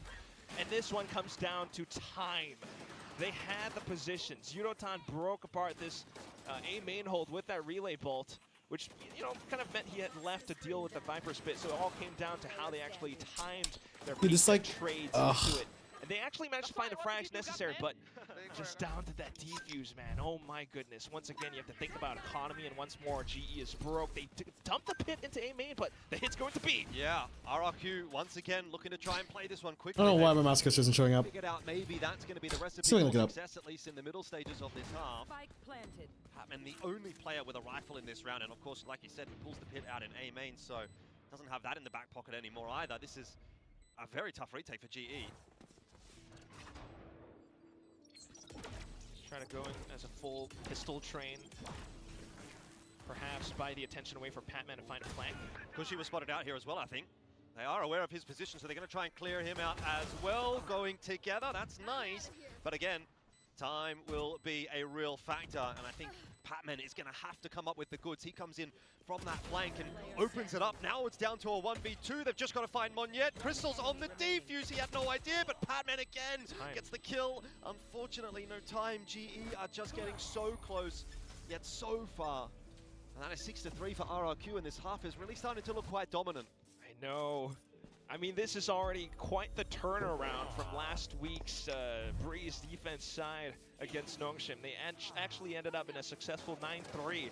This time around, though, feels like the score has turned around more attack-sided for RQ, just because of the reads, just because of the rushes, and G not able to respond. Every single round down to the retakes, and in this one, the time. I mean, it was a good way to work around the eco. They found all the successful trades, but still. That just feels like you're always like Sisyphus climbing up against that hill. RQ once again rushing into B site. Yeah.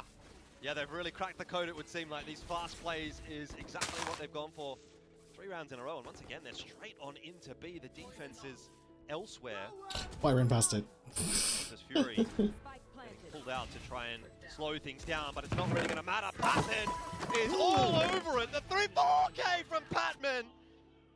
He's just pulled that out of nowhere. That's just straight shooting. And it's just Xfero left. Trying to play by window. Everyone's marking for him. Yeah, give him the ace. Give him the ace. Wait. You can't let his mental go up that high. I mean, look, you go back to that previous round where Patman sort of wastes the pit in a sense, and he goes, "Don't worry about it, mate. I got this. I got this. I'll get another one in a couple of rounds time. It's no problem."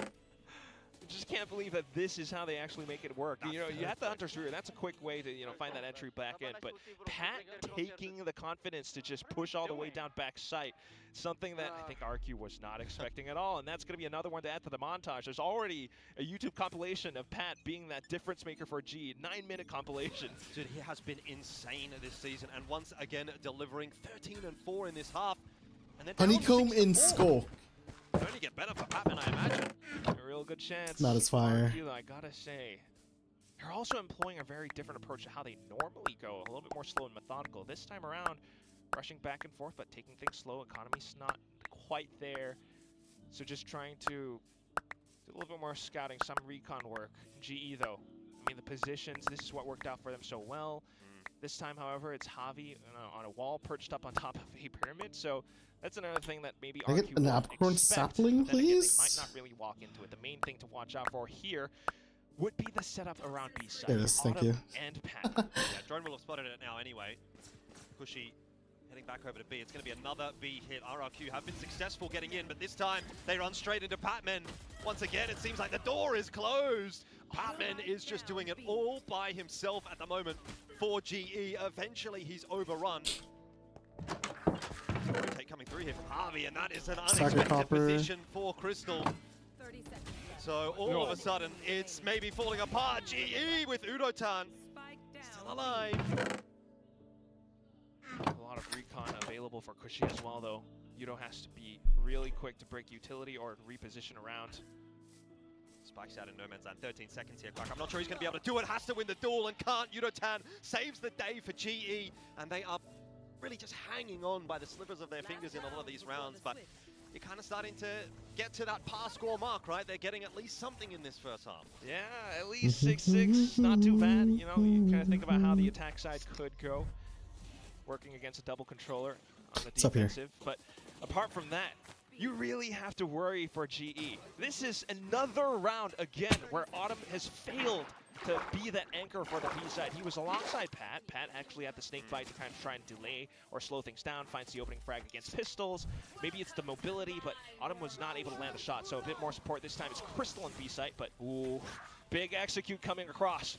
Yeah, and they're straight on in once again. RRQ are not delaying things at all. Plan's going to go down. Look at my go full lounge mode.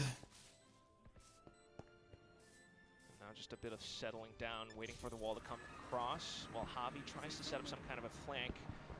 Still has a lot of utility in for it as well, but once again, Autumn onto the off, trying to find some picks, and there he goes. Yeah, Experiments in such a strong position here. They're going to have to try to clear him out. He might even find one more. Harvey goes down. This is looking like a good retake for GE. Udotan and Autumn. And it's really just falling apart at the seams, isn't it? RRQ with far too many numbers. A solid first half, 7-5. They claim the lead.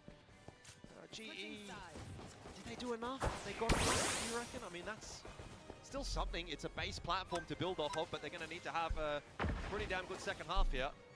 That's a focus sash? Really do. I mean, you're absolutely right, Jordan. It's the fact that they need to lock the heck in. Second half, start out with the pistol banger and continue onward from there, because if not, I could see this going south real quick. Look at how RQ's playing. They're a lot faster than they used to be, and at the same time, Oh my god, the stab is insane. It's not faster than me. It's faster than me though. Post-plant, Xfero, they always have another additional name, someone on the lurk somewhere else. This time it was Xfero out towards elbow, and he's able to be that spoiler, peeking out towards middle, taking a couple of players down, being that extra factor that G has to worry about in those retakes. So in these tactical timeouts, you can tell the coaches are definitely finding their input. This is already shaping up to be one hell of a matchup. Well, I was going to say, do you think this is a case of the apprentice overtaking the master a little bit, right? You obviously talk about Jovi and you talk about Frost, and Frost has kind of taught him everything he knows, but Oh my now gosh. maybe that's going to blow up a little bit, as it seems as though in a lot of cases, RRQ, I feel like, are getting the better read than GE in a lot of these rounds. So maybe the game plan, maybe the prep's just been a little bit better there for RRQ coming into this matchup. You know, in a nutshell, I would say you're right. I would agree with you. Just the fact that so far this is the result. We're seeing RQ kind of run circles around G a little bit.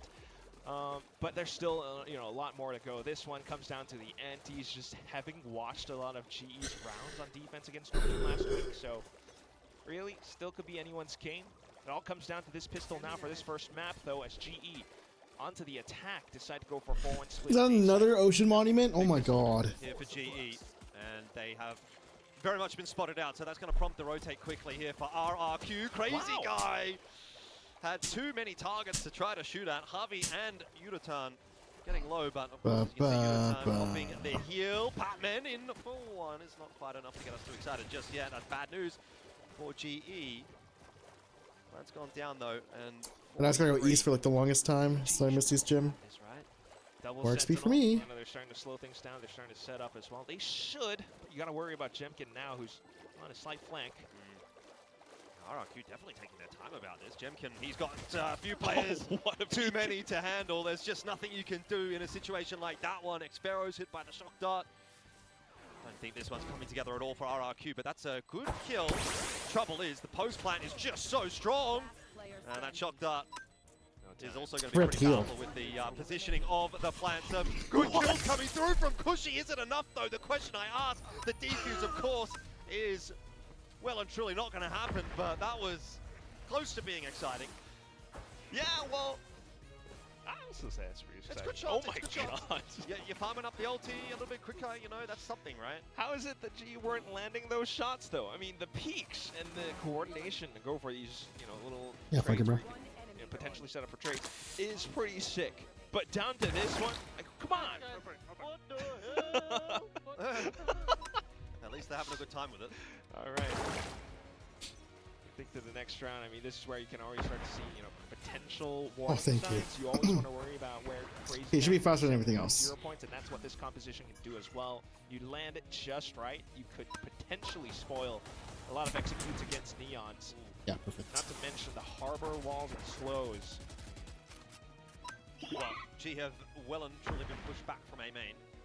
So Jemkin's just going to take up residence there, just shoulder spot on the corner. Not really seeing too much. So happy to send the rest of the team kind of on their way, maybe have a bit of a peek in middle. Even got Monyet maybe thinking about a rotate over to B. Yeah. So we just go this way. G really needs to See Rim Portal as either well. pay out more utility and come down to a quick decision, because in all that time, Arcus is going to be able to control the position. Of course, GE doesn't want to lose their weapons, though. Bring it over onto the potential bonus and ride that wave. That's what they're trying to do right now. The right call so far from RRQ to keep the harbor over on A here, but I'm really not too sure how much it's going to matter. Monyet, good for one. That's, again, not quite enough to really trouble GE on their way into A, and it looks like we'll have an equalizing round out here, so game on as far as GE are concerned. Oh no. Not gonna lie, it just feels like flying mons are just a rarity. Got bandits, it's Xfaro. I'm worried. Should have it pretty easily handled, even if these two players come and have a bit of a trouble on the site. You know, he comes in as the late flank, gets it done. 7-7. Game is alive and well here on Breeze. Yes, but also, unfortunately, maybe not. The fact that they've lost 3 guns in that round, Elfin, is quite worrisome. You're not going to really be able to invest much into the next round. There's a real good chance that RQ comes back into the driver's seat. Starting to get really invested into how this I see a gym. entire map could go. So far, kill leaders, Patman and Xfaro Looks like a proper city. big difference makers. Xfaro then could be such a strong anchor for this B side on RQ. So G really has to What's Pokemon? take Never their mind. time with things. That's why it's a more methodical approach as opposed to RQ's rushes. So far so good for GE though. So let's not get too far ahead of ourselves. Kind of like that. Pat just announcing his presence out towards middle really forces RQ to think, do we want to push back? And if we do, Why are there 5 people here? instead for it. And in all that time, G just sets up for a B split. Crazy Guy and Xfaro very much watching for it. The shots through from Crazy Guy only amounting to 1 onto Autumn, but Xfaro has kept himself alive at the back of side, and that is going to be a problem for GE as they're continuing to lose players on the entry. Finally, he's brought down by Javi, but he's done enough. 3v2, RRQ will feel good for the retake. Yeah, I really have to bank on maybe the Hunter's Fury, but you're still all, you know, set up around site, so that might not even be a factor. Spotted out now. Yeah, trouble. Monyet's just going to back up, waiting for the perfect timing. Kushi instead will be the one to take that kill. It's random. Javi was spotted out earlier, so I don't think he's really going to be going anywhere too quickly. Oh, yeah, defuser's on. There is just nothing you can do. Walls up, and he was out of position. So 8-7, RRQ will take the lead once again, and it's still GE that are having to play catch-up. Yeah. Dude, I'm faster. Really unfortunate. I mean, just once again, look at how it all plays out. I mean, not too bad. I'm hoping I can get a right here. here. How they wanted to end up on B side with the split. Initially, Pat showing off his position off towards middle. But when it comes down to these fights, I'm not sure what the call was. They just weren't aware of Xfero playing towards backside. Maybe they thought he was closer along the entire wall, but you know, he just kind of springs up. So now a little bit more aware, perhaps. But then again, a different approach. Middle being spotted out by RQ now with Jemkin jump peeking. Not seeing too much in the early moments, though. And there's a slight chance. Oh, the free fire looked good from Patman. Missed again. GG. The connection's not quite there. Still just a bit of information. They could potentially kick down these doors, set up for some kind of A split similar to what they did. Just a different site this time around, but RQ's being quite proactive as well. Look at the droning all across. You still have Jemkin. Oh my god, who's finding shots through walls? Well, we'll take it if we're RRQ. Anything that can get us through this map, because it is a pretty tight affair at the moment. Hit not yet in from GE, but I don't think there's any secrets as to which direction they're headed in, and RRQ are well and certainly fortified on this A site. Yudotan has to try to make the difference, and he's picked up a kill there alongside Crystal. Oh, hang on. There might be something in this one still for GE. We're back to 2-on-2, but Kushi on the rotate. He gets his one, shares spots off for a the little bit. other, and now the round gets much, much harder for Crystal. Has to cross back to try to get that spike. He's spotted out by the dart as well. Shockwaves in his direction. He is fighting a battle on multiple fronts, and it's just to try to cross to get the spike. Oh no, now a snake bite down as well. Surely this is not possible, but he gets a big shot in onto Xfero. There's no way he could translate this onto the B side. Oh no. He's on the run. I don't think he's going to be fast enough. I think he might be. Oh, did he turn around? I think he turned around. He has to plant safe though. He's got it down. He's got it down. And he's going to hear these footsteps from Kushi. He actually has time. I do Why no is he damage. jumped? That's so scary. Don't you worry about that one, though. This peak's going to come through. It won't matter. Oh. Kushi gets it done for RRQ, and that's another clutch that will go the way of RRQ. And just look at the player cams. Look at how well composed the RRQ players are. So much more experience, so many more instances where they have been put to the test.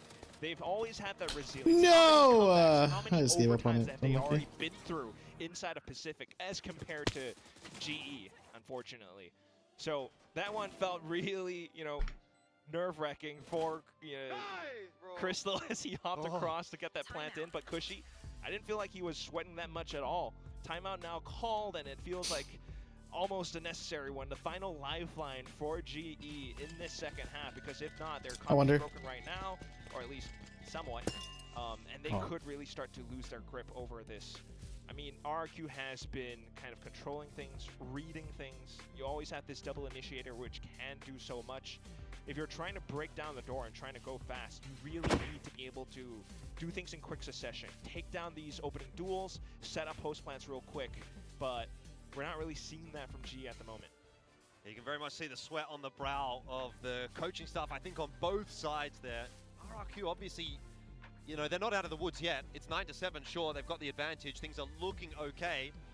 I tell you what, that's not a bad shout. Super Xfero, he has been absolutely dominant on this map as well. 21 and 11. Let's just think about that. Round 15, yeah, multi-kill, who's able to break down so many players as they tried to set off that B split. Really, really troublesome for GE. They're going to give up for this round. Javi on the Hero Vandal.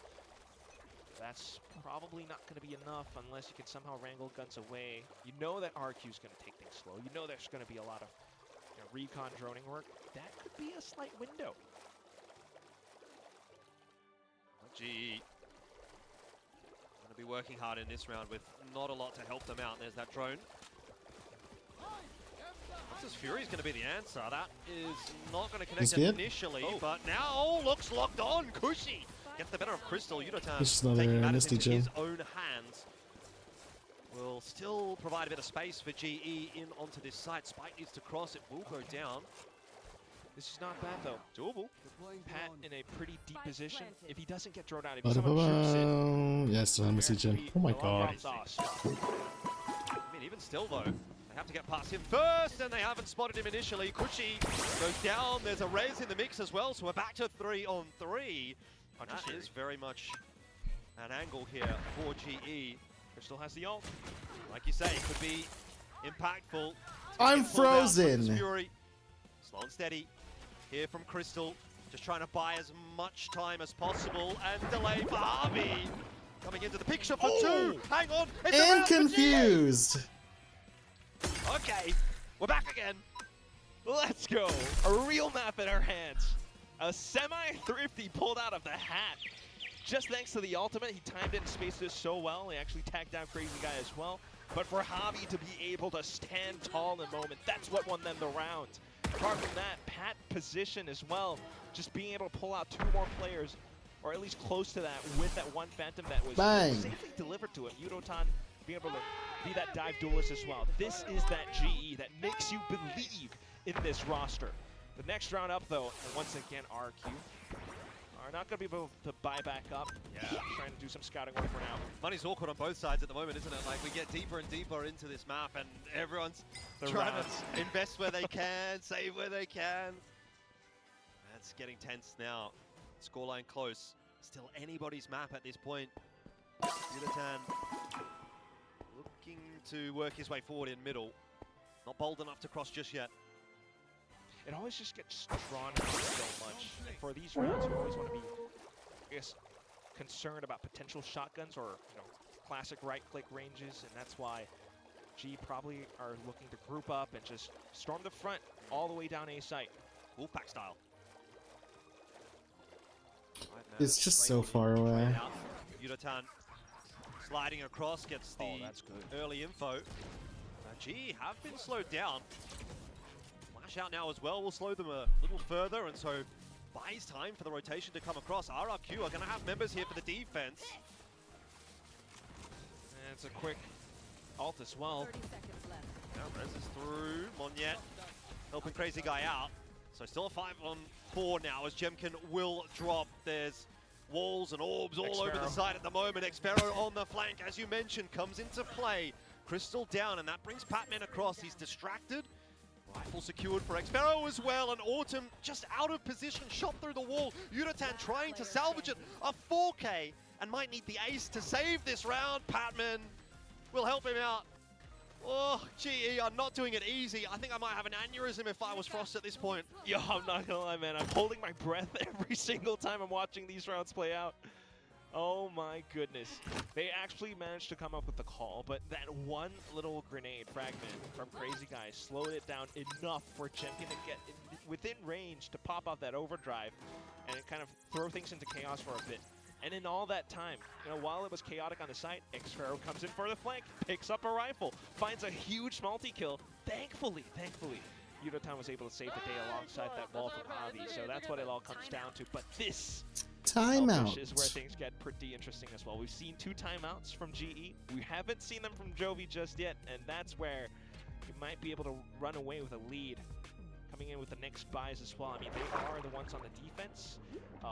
And while the desk was kind of talking about this a little bit as well, a big head-to-head was kind of Jemkin versus Yudotan, the main duelists. Right. But another big one that actually Pilsky did mention was Jemkin versus Autumn. In terms of the operator usage rates, it's these two that you want to look out for. And if Jemkin's the one, Oh, you know what? Down here might be some items.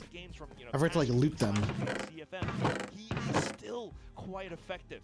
Taking down a player like Yudotan, Patman, could be I'll grab these in a different time, but could be indeed. RRQ leading from the front has meant they haven't had to invest those timeouts quite as much. So still one more in the back pocket here. If things get tight on their behalf, that'll be getting called before the end of this game. 9-9, which they might start to get a little bit under the collar. Let's see whether or not Jovi has had any positive implications on this round. chosen positions for now, though. Very controlled, very measured, but early drones in towards A, and that's going to be a call for the players to be prepared. Sfero's not watching the line. He's just going to get deleted, and that is your key player out of the picture. That's the guy that's been pulling you through so many of these rounds, and he's just plucked out of nowhere. That's just a round over at this point, unless Crazy Guy goes undisturbed. Hang on a minute! The reposition from Autumn is not enough to save the day. Yudatan tried to help him out, but couldn't. So back to a 4v4, which is not unwinnable here. Wow, they actually got the Reckoning all across to break the pit. Yeah, pit's up, obviously. GE just trying to hold strong for the moment. A tap on the defuse. We'll see if it draws anybody out. What are you? Thus far, but Harvey having the impact. Oh, right are you here. a Cursola? If he wants to pull it as well, probably unnecessary given the circumstances, but Kushi won. There's no time for the defuse though. He actually got a kill on the shot. No way, he took down Pat. What a way to find an exit. But the round still goes to G nonetheless. So when do you call the next timeout against your RRQ? Is it 11-9? Could be. Not gonna lie, If it really goes could 11. be. I mean, this is really awkward for Xfero. I mean, like, what do? You just have to choose which angle to watch. You get 50-50 basically, Yeah. but that's just kind of like the sight gone in an instant, and you don't even feel like you really got to play that round. It's just one of those things where you haven't really seen G go in, full 5 down B main for the past how many rounds, right? But Okay. suddenly it happens, but still, you got players like Crazy Guy still being able to show up all of a sudden. Now RQ's starting to get proactive. Onto the pistols, though, and that's going to be easy pickings for Autumn. And G just kind of hanging back towards middle as well now, because they are starting to see that RQ could potentially be pushing out on the extremities of the map.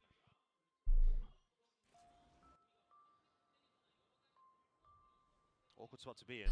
RRQ, I think, gonna have to take a bit of a risk somewhere here. 4v5. Jemkin's got the rifle.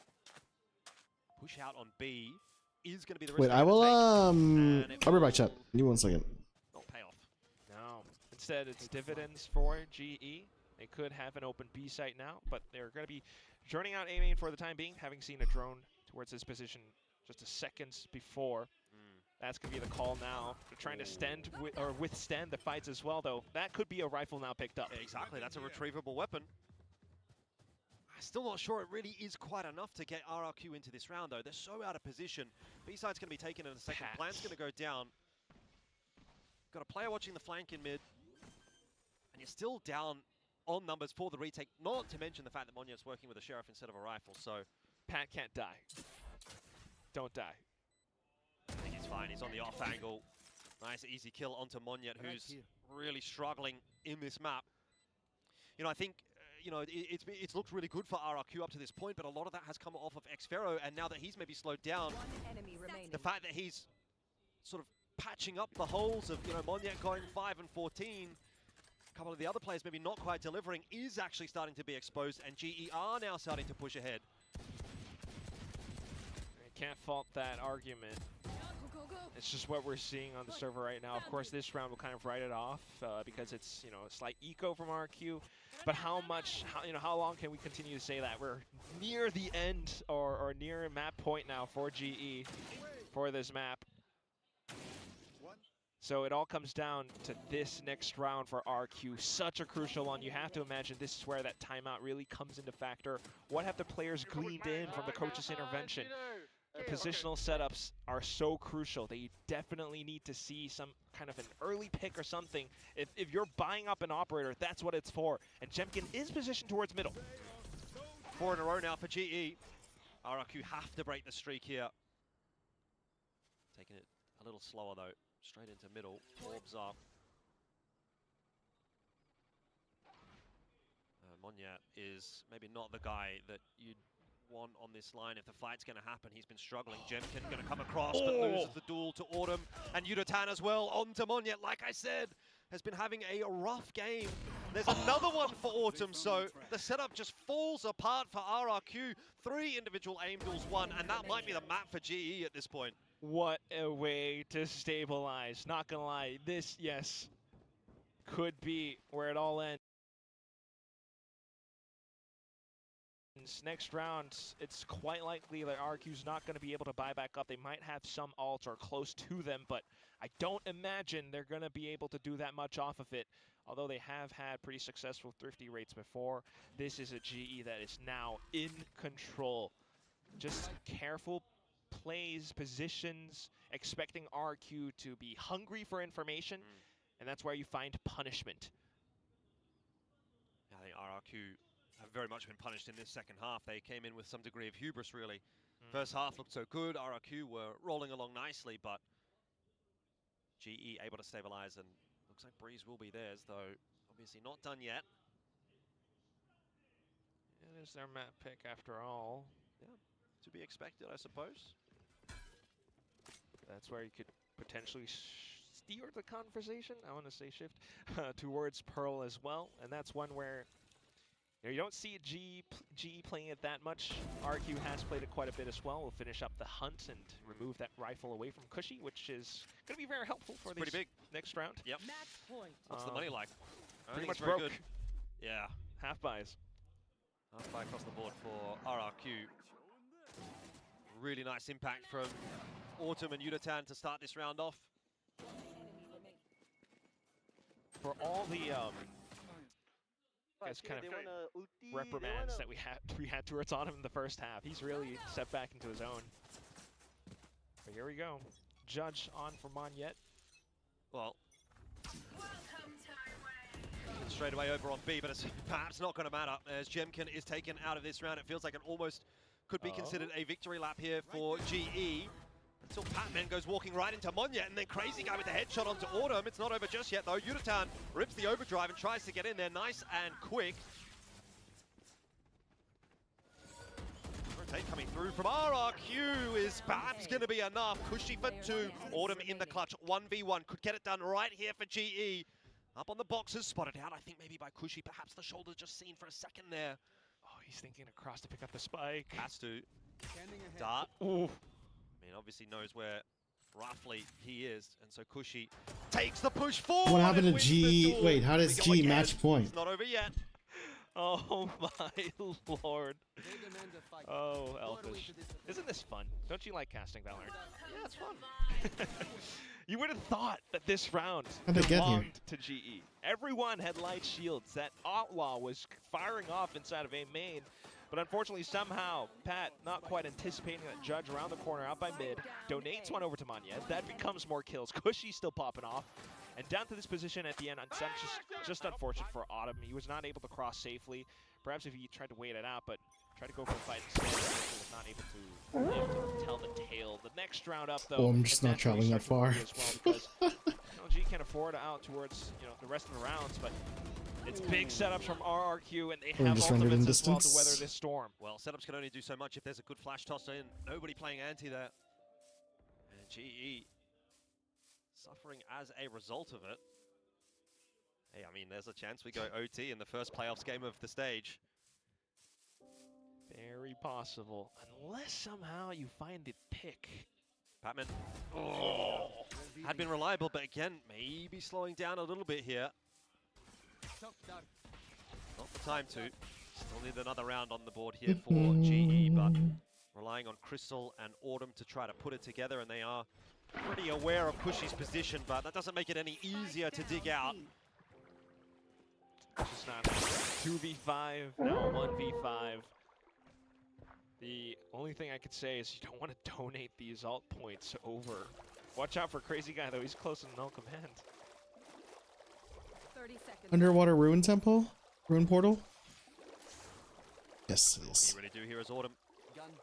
See if you can farm up a tour de force, but there's only one round left anyway, so maybe fairly irrelevant. Cushy gets it done. 12 to 11. OT Brewing, RRQ with a late map resurgence. It's a great setup, the flash into main, isn't it? It's one that you haven't seen them deploy so far, so can you really blame them for being surprised? But that will be the score. Now you're kind of aware to it, and that Please. is another one where, yes, you test the mentality of the GE players. Are they calm enough to really put together the right calls to finish this out in regulation? Yeah, the pressure is building, that's for Play sure. right, GE. You guys got this. Come on. GE fighting. Once again, a slow approach from GE, as we have typically seen on this attack. At some point, the map's gonna get colored. I'm not gonna go to the water storm. I'm too lazy. Potential initiating utility off Udotan, but just for now to break the drone and then go off contact. Drone's going to spot quite a few. That Hunter's Fury is causing real problems. But Jemkin and Xfero holding strong for the moment. It is a 3-on-3 for the map. GE pushing their way forward. Patman again, this time, might have made the difference, as he had so many times in that first half. Pulls it back to the 2 players only for RRQ, and that plan's gone down. Reckoning, though. It's going to obscure vision for now.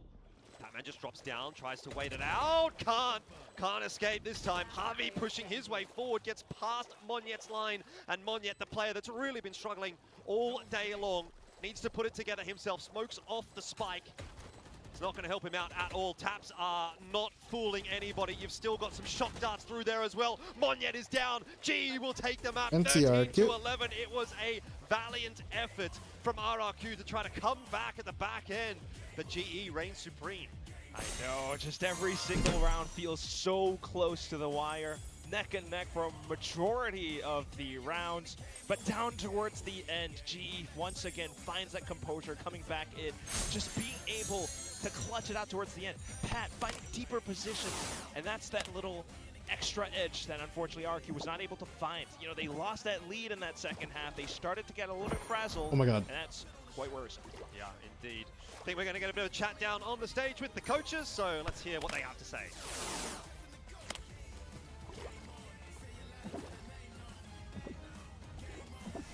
Hi guys, I'm standing here with Frost, and you know, I got it! back to Get last me out of the year, boat! you called the team Thank you. perpetual throwers. You got us for a second, but you guys take the win on Breeze.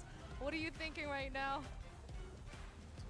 Sometimes we try to end too fast. Sometimes we get in our own heads. Javi makes a great call, knows exactly what's going on. Someone else overcalls. It's just growing pains with a new team. And when you have to win in this league and accelerate everything super fast, sometimes in your development you make mistakes like this. Unlucky. Awesome for Shiny. Well, I mean, before heading on to map 2, you still got to talk to the boys, right? What's the one thing that you want to tell the boys? What's the one keyword you would like to say to them right now? It's the same thing I say every week. It's composure, because we have the skill. Everybody in this league knows it. And sometimes we're not as composed in moments as we should be, and RQ showed a lot of that. Right. Oh, well, I guess they got to, you know, keep calm and win Pearl as well to close today out as 2. All right, thank you, Frost, and best of luck to you.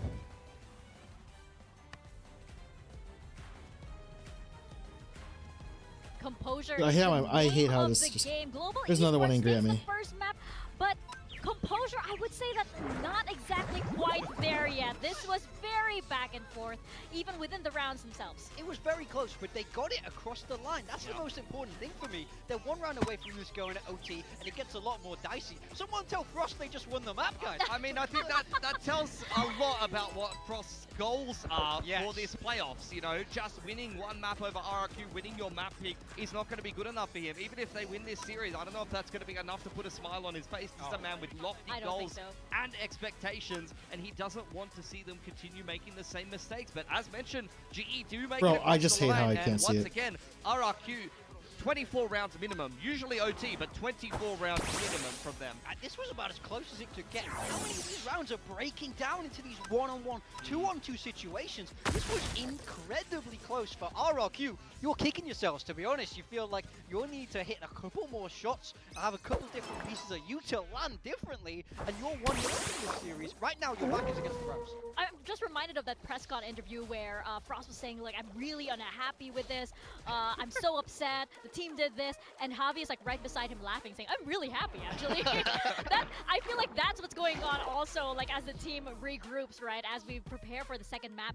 But 11-13, as you mentioned, RQ just always like these very, very long maps, but because they've actually been one of the more resilient teams here in Pacific, they actually do maintain that composure. Although GE wins this map, it was still neck and neck. I mean, RQ gave them a run for their money, particularly on the attacking side. We're going to dive into a little bit more detail about it and how they approached it, but I liked what I saw from them. GE, though, credit to them, great attacking side from them as well. Really I love the contact approach. It really did throw RRQ off. They were great at finding picks and denying info throughout the map there. Big gains from both of the Vipers, both Xfero and Patman going all out. Lovely game from Cushy. Oh, we're getting closer. You can see Unitan actually outperformed Jemkin on the Neon as well. He's got a lot more reps on this agent than Jemkin does, and I think Jemkin kind of struggled a little bit more than he would on another agent here. For sure. I mean, it's always going to be hard if you're playing that single duelist, you're on that Neon, and you're having to contend with a lot of that utility. I do think he was put in some tough spots, but full credit to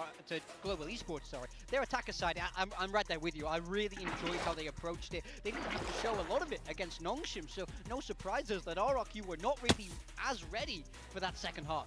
Yeah, it was, you kind of like mix it up because like you just said like, oh, RQ won the map or like GE won the map, because it didn't feel like GE won that map very convincingly. Like when it's a Oh my God. win and when you know that this team is going to run away with it, we really weren't sure even up until those last few rounds who was going to take it. I will say for me, it makes me feel a little bit better about Global Esports. I felt like if these games were going to go down to the wire, they would always lean RRQ's way. So it going the distance and Global Esports getting the win means they should be feeling confident moving into map.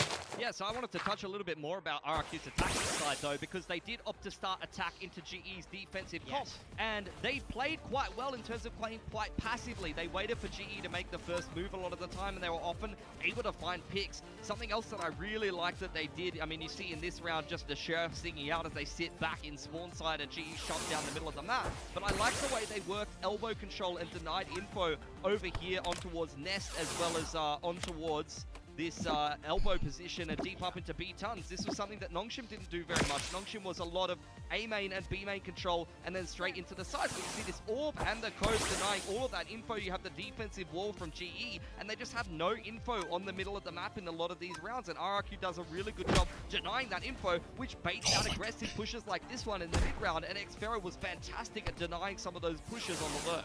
Yeah, I mean, I think this was a really, really clear game plan from the side of RRQ of how to counter this kind of heavy stopping composition. And you know, it's all about denying information. It's all about... Oh, thank God, it's a level, this is a level 1 and I got level 22. Instead of you walking into that utility. You see another mid walk here from GE. Drone goes up in there. You get a little TikTok wall over the top from GE, but Xfero again is sitting back in spawn. There's the drone through with both the Cove and the Orb denying info, and then RRQ once again, they just push straight into the site. Here's a great I don't know, I feel like example that's of how they just mixed up the pieces. oh, A quick wow, A set never mind. piece that they did. They also have a B set piece that they did in the early round. Just I feel like casters sometimes when they say TikTok wall, they just mean like a very like rounds as well gimmicky as wall, kind of pacier which I guess going Matt. up elbow and up the middle of the map. I really liked how they mixed things up on this attacking side, and it worked quite well for them. I think if their defense was just a hair better, or maybe you got a slightly better game out of Monyet, they probably would have won Breeze. Yeah, I mean, I really thought after this first off, it was definitely going to go RRQ's way. I think GE did a great job to stay in it in that second half. That's not an easy skill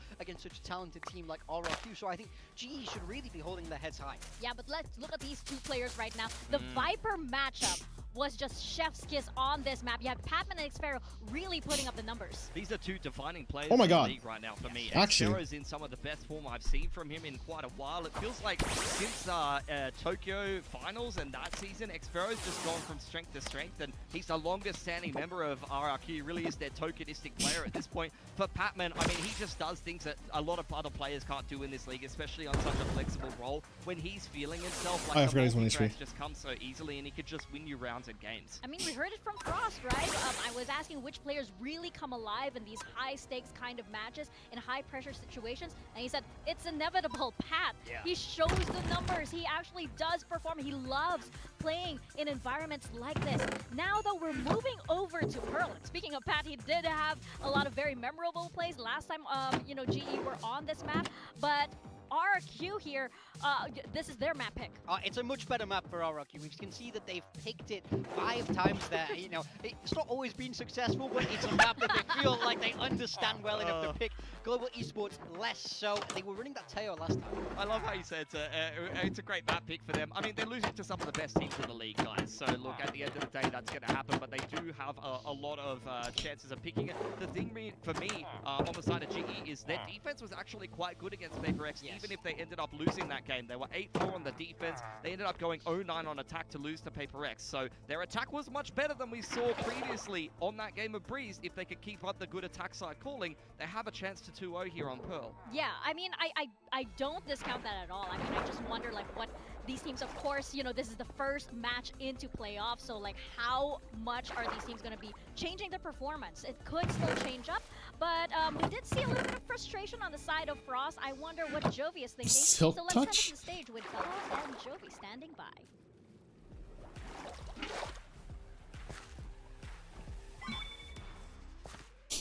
This is Well, Cinnamar. I'm here with RQ's coach Jovi. Well, we saw how Breeze went. It was very dicey till the end, but you know, GE taking the win on that. What were you telling the boys just now? Just gotta play our game, focus on ourselves, not giving them the kills and those opening picks, because that's really what it came into. So we just have to make sure that we control how we want to play. I mean, regarding the game, how it went, did Frost throw any curveballs your way, do you think? No, we had a good understanding of how they wanted to play, so that we weren't surprised. It was more of little things on our end. Yeah, I was surprised to see that it didn't go overtime first map. Yeah. Would have been nice right now. All right, thank you, Jovi, and best of luck to you on Pearl. Thank you. Oh, Metapod. Very nearly, though. We all thought it was actually going to go into an overtime, but I totally agree with Jovi. It didn't look like RRQ was very surprised by what they brought up, but it was just those little moments, which, you know, many might say is like characteristic of RRQ. Yeah, need to see them bounce back on their own map pick of Pearl here. Global Esports one map away from moving forward. Take a look at the compositions. Global Esports swapping it up stylistically. Autumn is across onto that Phoenix, so it's double duelist from them now. This to me feels like a move to shore up that attacker side where it was weak against Paper. We got some changes for both teams as well. We're still running the chamber here on Jemkin, but I believe Kushi Sky and Xfero Killjoy is a little bit of a change up from what a lot of teams are running at the moment over here on this particular map. This looks like T1's comp actually, so we'll see if the pairing of the Sky with the Neon is going to be a good one between Kushi and Monyet, because right now Stacks and Buzz for me are kind of setting the standard for how you're playing that combo right now. And even T1 swapped away from this comp saying this comp is kind of bad, which is, we'll see if RRQ can pilot it a little bit better. That's it. Well, it probably stuck with them after that last match, right? But we'll see if they can indeed make this work, or if Global Esports takes the first series of playoffs. We're tossing it back to Quack and Elfish. Let's see indeed as we head into map number 2, and it is all on the line now for RRQ, obviously dropping map 1. That road to Vietnam, that road to Ho Chi Minh looking a little bit longer here for Crazy Guy, but it might not be the end of that road. Of course, there is still a lower bracket as well, Quack, but you'd much rather go through the top side of the bracket. And I'm quite eager to get into this because it seems like there's been a bit of cookage over there on the Global Esports side. We've got that double duelist. You saw, obviously, the Des mentioning that as well. Autumn in onto the Phoenix. It's exciting. He actually traditionally used to be a duelist player, so, you know, I'm sure he knows his way around it. This is definitely just a big melting pot right now for both sides, because G definitely cooking as well, though, as they push out all the way inside of A main. The other question, obviously, is are we going to get to Ascent, right? That's a tantalizing prospect too. But that is a bit of a ways away as we head deep into this pistol, and Yudotan will be the first one to draw blood. Crazy Guy down on the other side of the map. I mean, you've still got a second player here. You wouldn't be expecting 2 to be covering the flank. So Xfero's going to be good for 1, but does fall to Patman. The spike plant going down on the B side in the meanwhile, and it's just an absolute mess. This pistol fights all over the place, little skirmishes here and there, but we, as the dust settle, find ourselves Skirmishes mentioned. in a 2-on-3. At this stage, too sure exactly where RRQ are sitting at the moment. You have one back calls. Kushi will need to hit his first shot here. He's spotted out the barrel. Oh, he's got the chance for the double. The right click, do enough. And he finds Patman. Awkward timing, of course, on the reload, but still gets a bit of damage off before he falls. And that sets Jemkin up for success. It's exactly what RRQ need. A pistol in the second round. Sorry, in the second map to get things going. Patman just has no chance here at all, as Jemkin will finish it off. RRQ get that pistol and get underway. Oh my God, make no mistake, Cushy is the hero of this round. Jemkin, of course, as well, a little bit of his own moments, but just the way it all happens is, once again, G recognized, pushing out, very clear protocols. They almost whittled it down to the numbers game, but RQ quickly recognizing to push out onto CT as well, which is where, unfortunately, Manya does fall. But to present that extra position, they would never have expected Jemkin to be, blocked off by that smoke. And even though the tap comes in, it's just more. Let's just see if this is even the right. Contended with before. Next round up, and once again, G still being proactive on the defense. Well, Dude, early this pisses days. me off. G can't afford to get too worried just yet. Claiming that old orb outside at A. Gonna flash around the corner, maybe not actually. They do just decide to go dry. Okay, yeah. Doesn't matter too much, of course, as RRQ are all set up over towards B. Bar Xfero, who again is watching for that flank. And again, gets himself a 1-for-1. I think everything so far kind of going to plan for RRQ. Yeah, as long as they don't lose more rifles, it probably shouldn't happen, but you can already tell what G's game plan is. It centers around a lot onto Autumn and this Phoenix. You always want to take that A main orb, farm up towards the alt points, or the alt, in fact, and then just come in for strong retakes off of it. He's already done pretty well, but I don't think it's enough for, unless he finds more kills, a round 3 alt, which usually would be the best launching pad for teams. Nonetheless, this time around, it's just the musket shots with that Marshall. Cushy being able to finish off with the 3K. It's a great start to the map. It's already got those Seekers farmed up, so very, very quick charge. 5 and 1. Yeah, 1 point away for Autumn. So it makes you think about, does G go back towards A main again, build up towards that orb? And what's RQ's reaction to that going to be? Do they just sack the A site, rush it down B, set up around the spike instead? Do they have players contend for the A orb? And that's kind of looking like what they are trying to do, especially when you have Crazy Guy on the Astro, you got stars all around. Yeah. It's a minefield of stars. Is that it? Another city. Maybe not. It's not going to be that quick, aggressive play outside of A. In fact, you've still got a couple of players back in the defensive spawn, just sort of milling around, trying to figure out where do we want to go, where do we want to set up. It's going to be towards B, that we do have the 3 players stacked up. Jemkin making a bit of noise, and the double swing is going to come through. Jemkin just pushed away as a result. Doesn't have any backup over on this side of the map, so most assuredly will be going down. The question is, what is RRQ doing in the meanwhile with all the information that Jemkin's getting? And that is pushing into middle. Tried to find that port of call over to the A side with the Seekers, but Autumn has to run it back Oh, now. it's like here. Whoa! Patman dealing with it quite nicely. Dodges the flash as well, and he can't quite get away with one more as Crazy Guy gets him in the side. But overall, solid enough hold so far from GE. Crazy Guy can put together. Push out actually here from Crystal. Crazy Guy will not be prepared for that. So GE claim their first round. It doesn't take them long to get into the conversation either, does it? Yeah, lovely, lovely conditioning work and how he's able to play around it. Pass through rounds, it's always that A main fight. This time around, you kind of send RQ back over onto the B side, and that's where they find it killing Jemkin. A little bit of emphasis on Marshall, but then you end up back over across middle, and that's where most of it breaks apart because G has control over connector, G has control over stairs, and that's a tough choke point for RQ to break out of once G already gets a good read across the map. I try to catch it. Autumn has that run it back. He's still keeping it in his pocket. Can use it for the next rounds. RQ, though, comes in with their own approach. First time with a full force into A main, something that G hasn't really spotted out yet, but they will now with the hot going through. Jemkin looking for it. Might as well. But now Patman not pushing forward, but I think he will in a second. Curveball's going to come around the corner. Flash lands. Autumn out of the picture. Obviously not a problem just yet. And it allows GE to take that space. So it's a nice usage of the run it back. Pushes RRQ away. And it's going to force them to retake it with only a minute left on the clock if they want to go A, which it kind of seems they do. Yeah. Makes things really, really tumultuous for RQ. Who are rocks? And that's what's lovely about how G's approaching this map currently. Force RQ to spend utility, spend players or timing just to take forward space. It's going to be a really late take on the A site. 40 seconds and they're still clearing outside of A. It all comes down to the picks if Jemkin's somehow able to find one in all that chaos while Monyet just sacrifices his body for the cause. Yudotan on the other side of the judge. Here we go. Yudotan inside of the smoke, just going to be able to grab himself the 1-for-1. Monyet out though, and Patman doesn't seem to be too aware of it, so that'll be another freebie that actually starts to stabilize this round a little bit for RRQ. Plans now down as well. Fast retake though. I want to grab that too over here. Already across, but Autumn and Crystal finding themselves a pick, and down to just Crazy Guy now. This round has kind of fallen apart. It's kind of disappeared for RRQ. It was maybe a little bit too telegraphed. Damage done onto Crazy I forgot Guy what typings are. Iron impossible. Threads. He is going to hightail it. He's getting out of there. I can't even grab you if I wanted another to. round here for GE, and the defuse will go over to Crystal.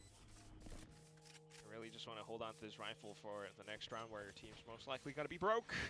Oh, this is the first time the Not gonna gyms did an lie, actual in the this city is where I want itself. to sound alarm bells for RQ. I know it's really early on, but just from what we're seeing right now, apart from the pistols, GE. Oh, it's like is just corrupted. doing so much. Yeah, I like this round a lot for GE. Very, very proactive on the defense.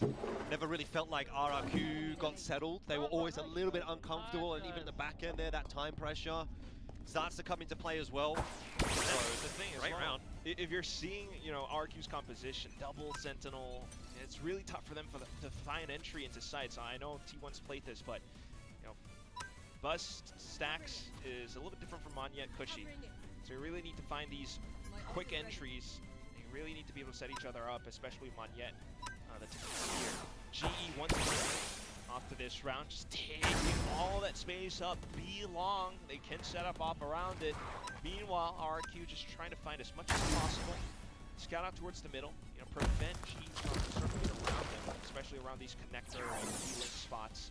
I think I can eat one more. On that deep insert, they actually pivot back towards B long, and if they are able to take down Yudotan, this could be workable. Yudotan does well to play cautious and back off slight timings.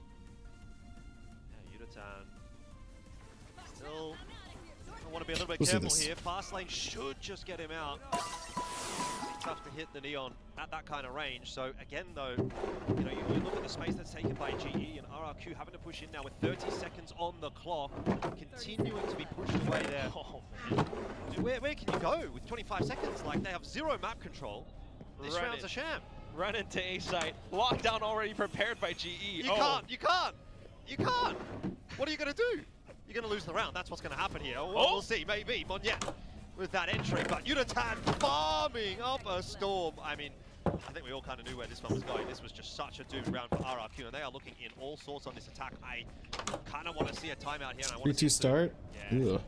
Feels necessary, but There's been half by, to be fair. yes. If anything that we can say off this half buy, or that hero rifle, you know, brought over to the previous round, RRQ forced G to spend, you know, quite some key utilities or ultimates as well, especially with that lockdown coming in.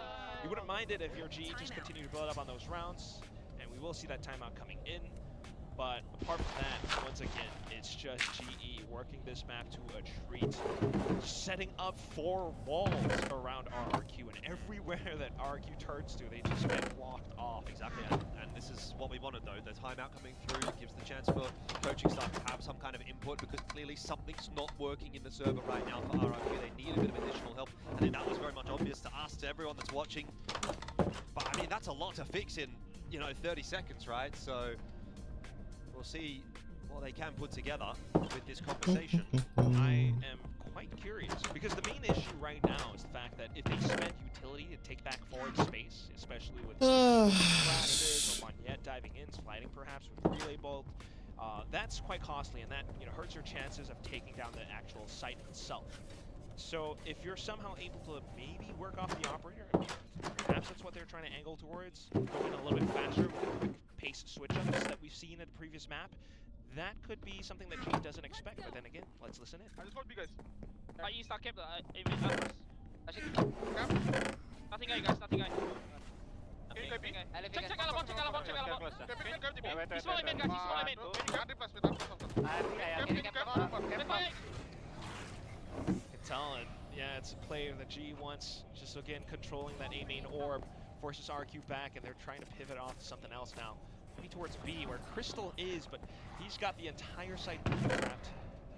It's Does sound like pretty frantic comms from RRQ, but I suppose that's kind of what they always sound like, so maybe I don't want to read into it too much. What are you trying to say about Southeast Asian teams? I mean, they just talk fast, man. They should be on the casting desk with us. Fair enough, I love that. They got the gift of the gab, I'll give them that.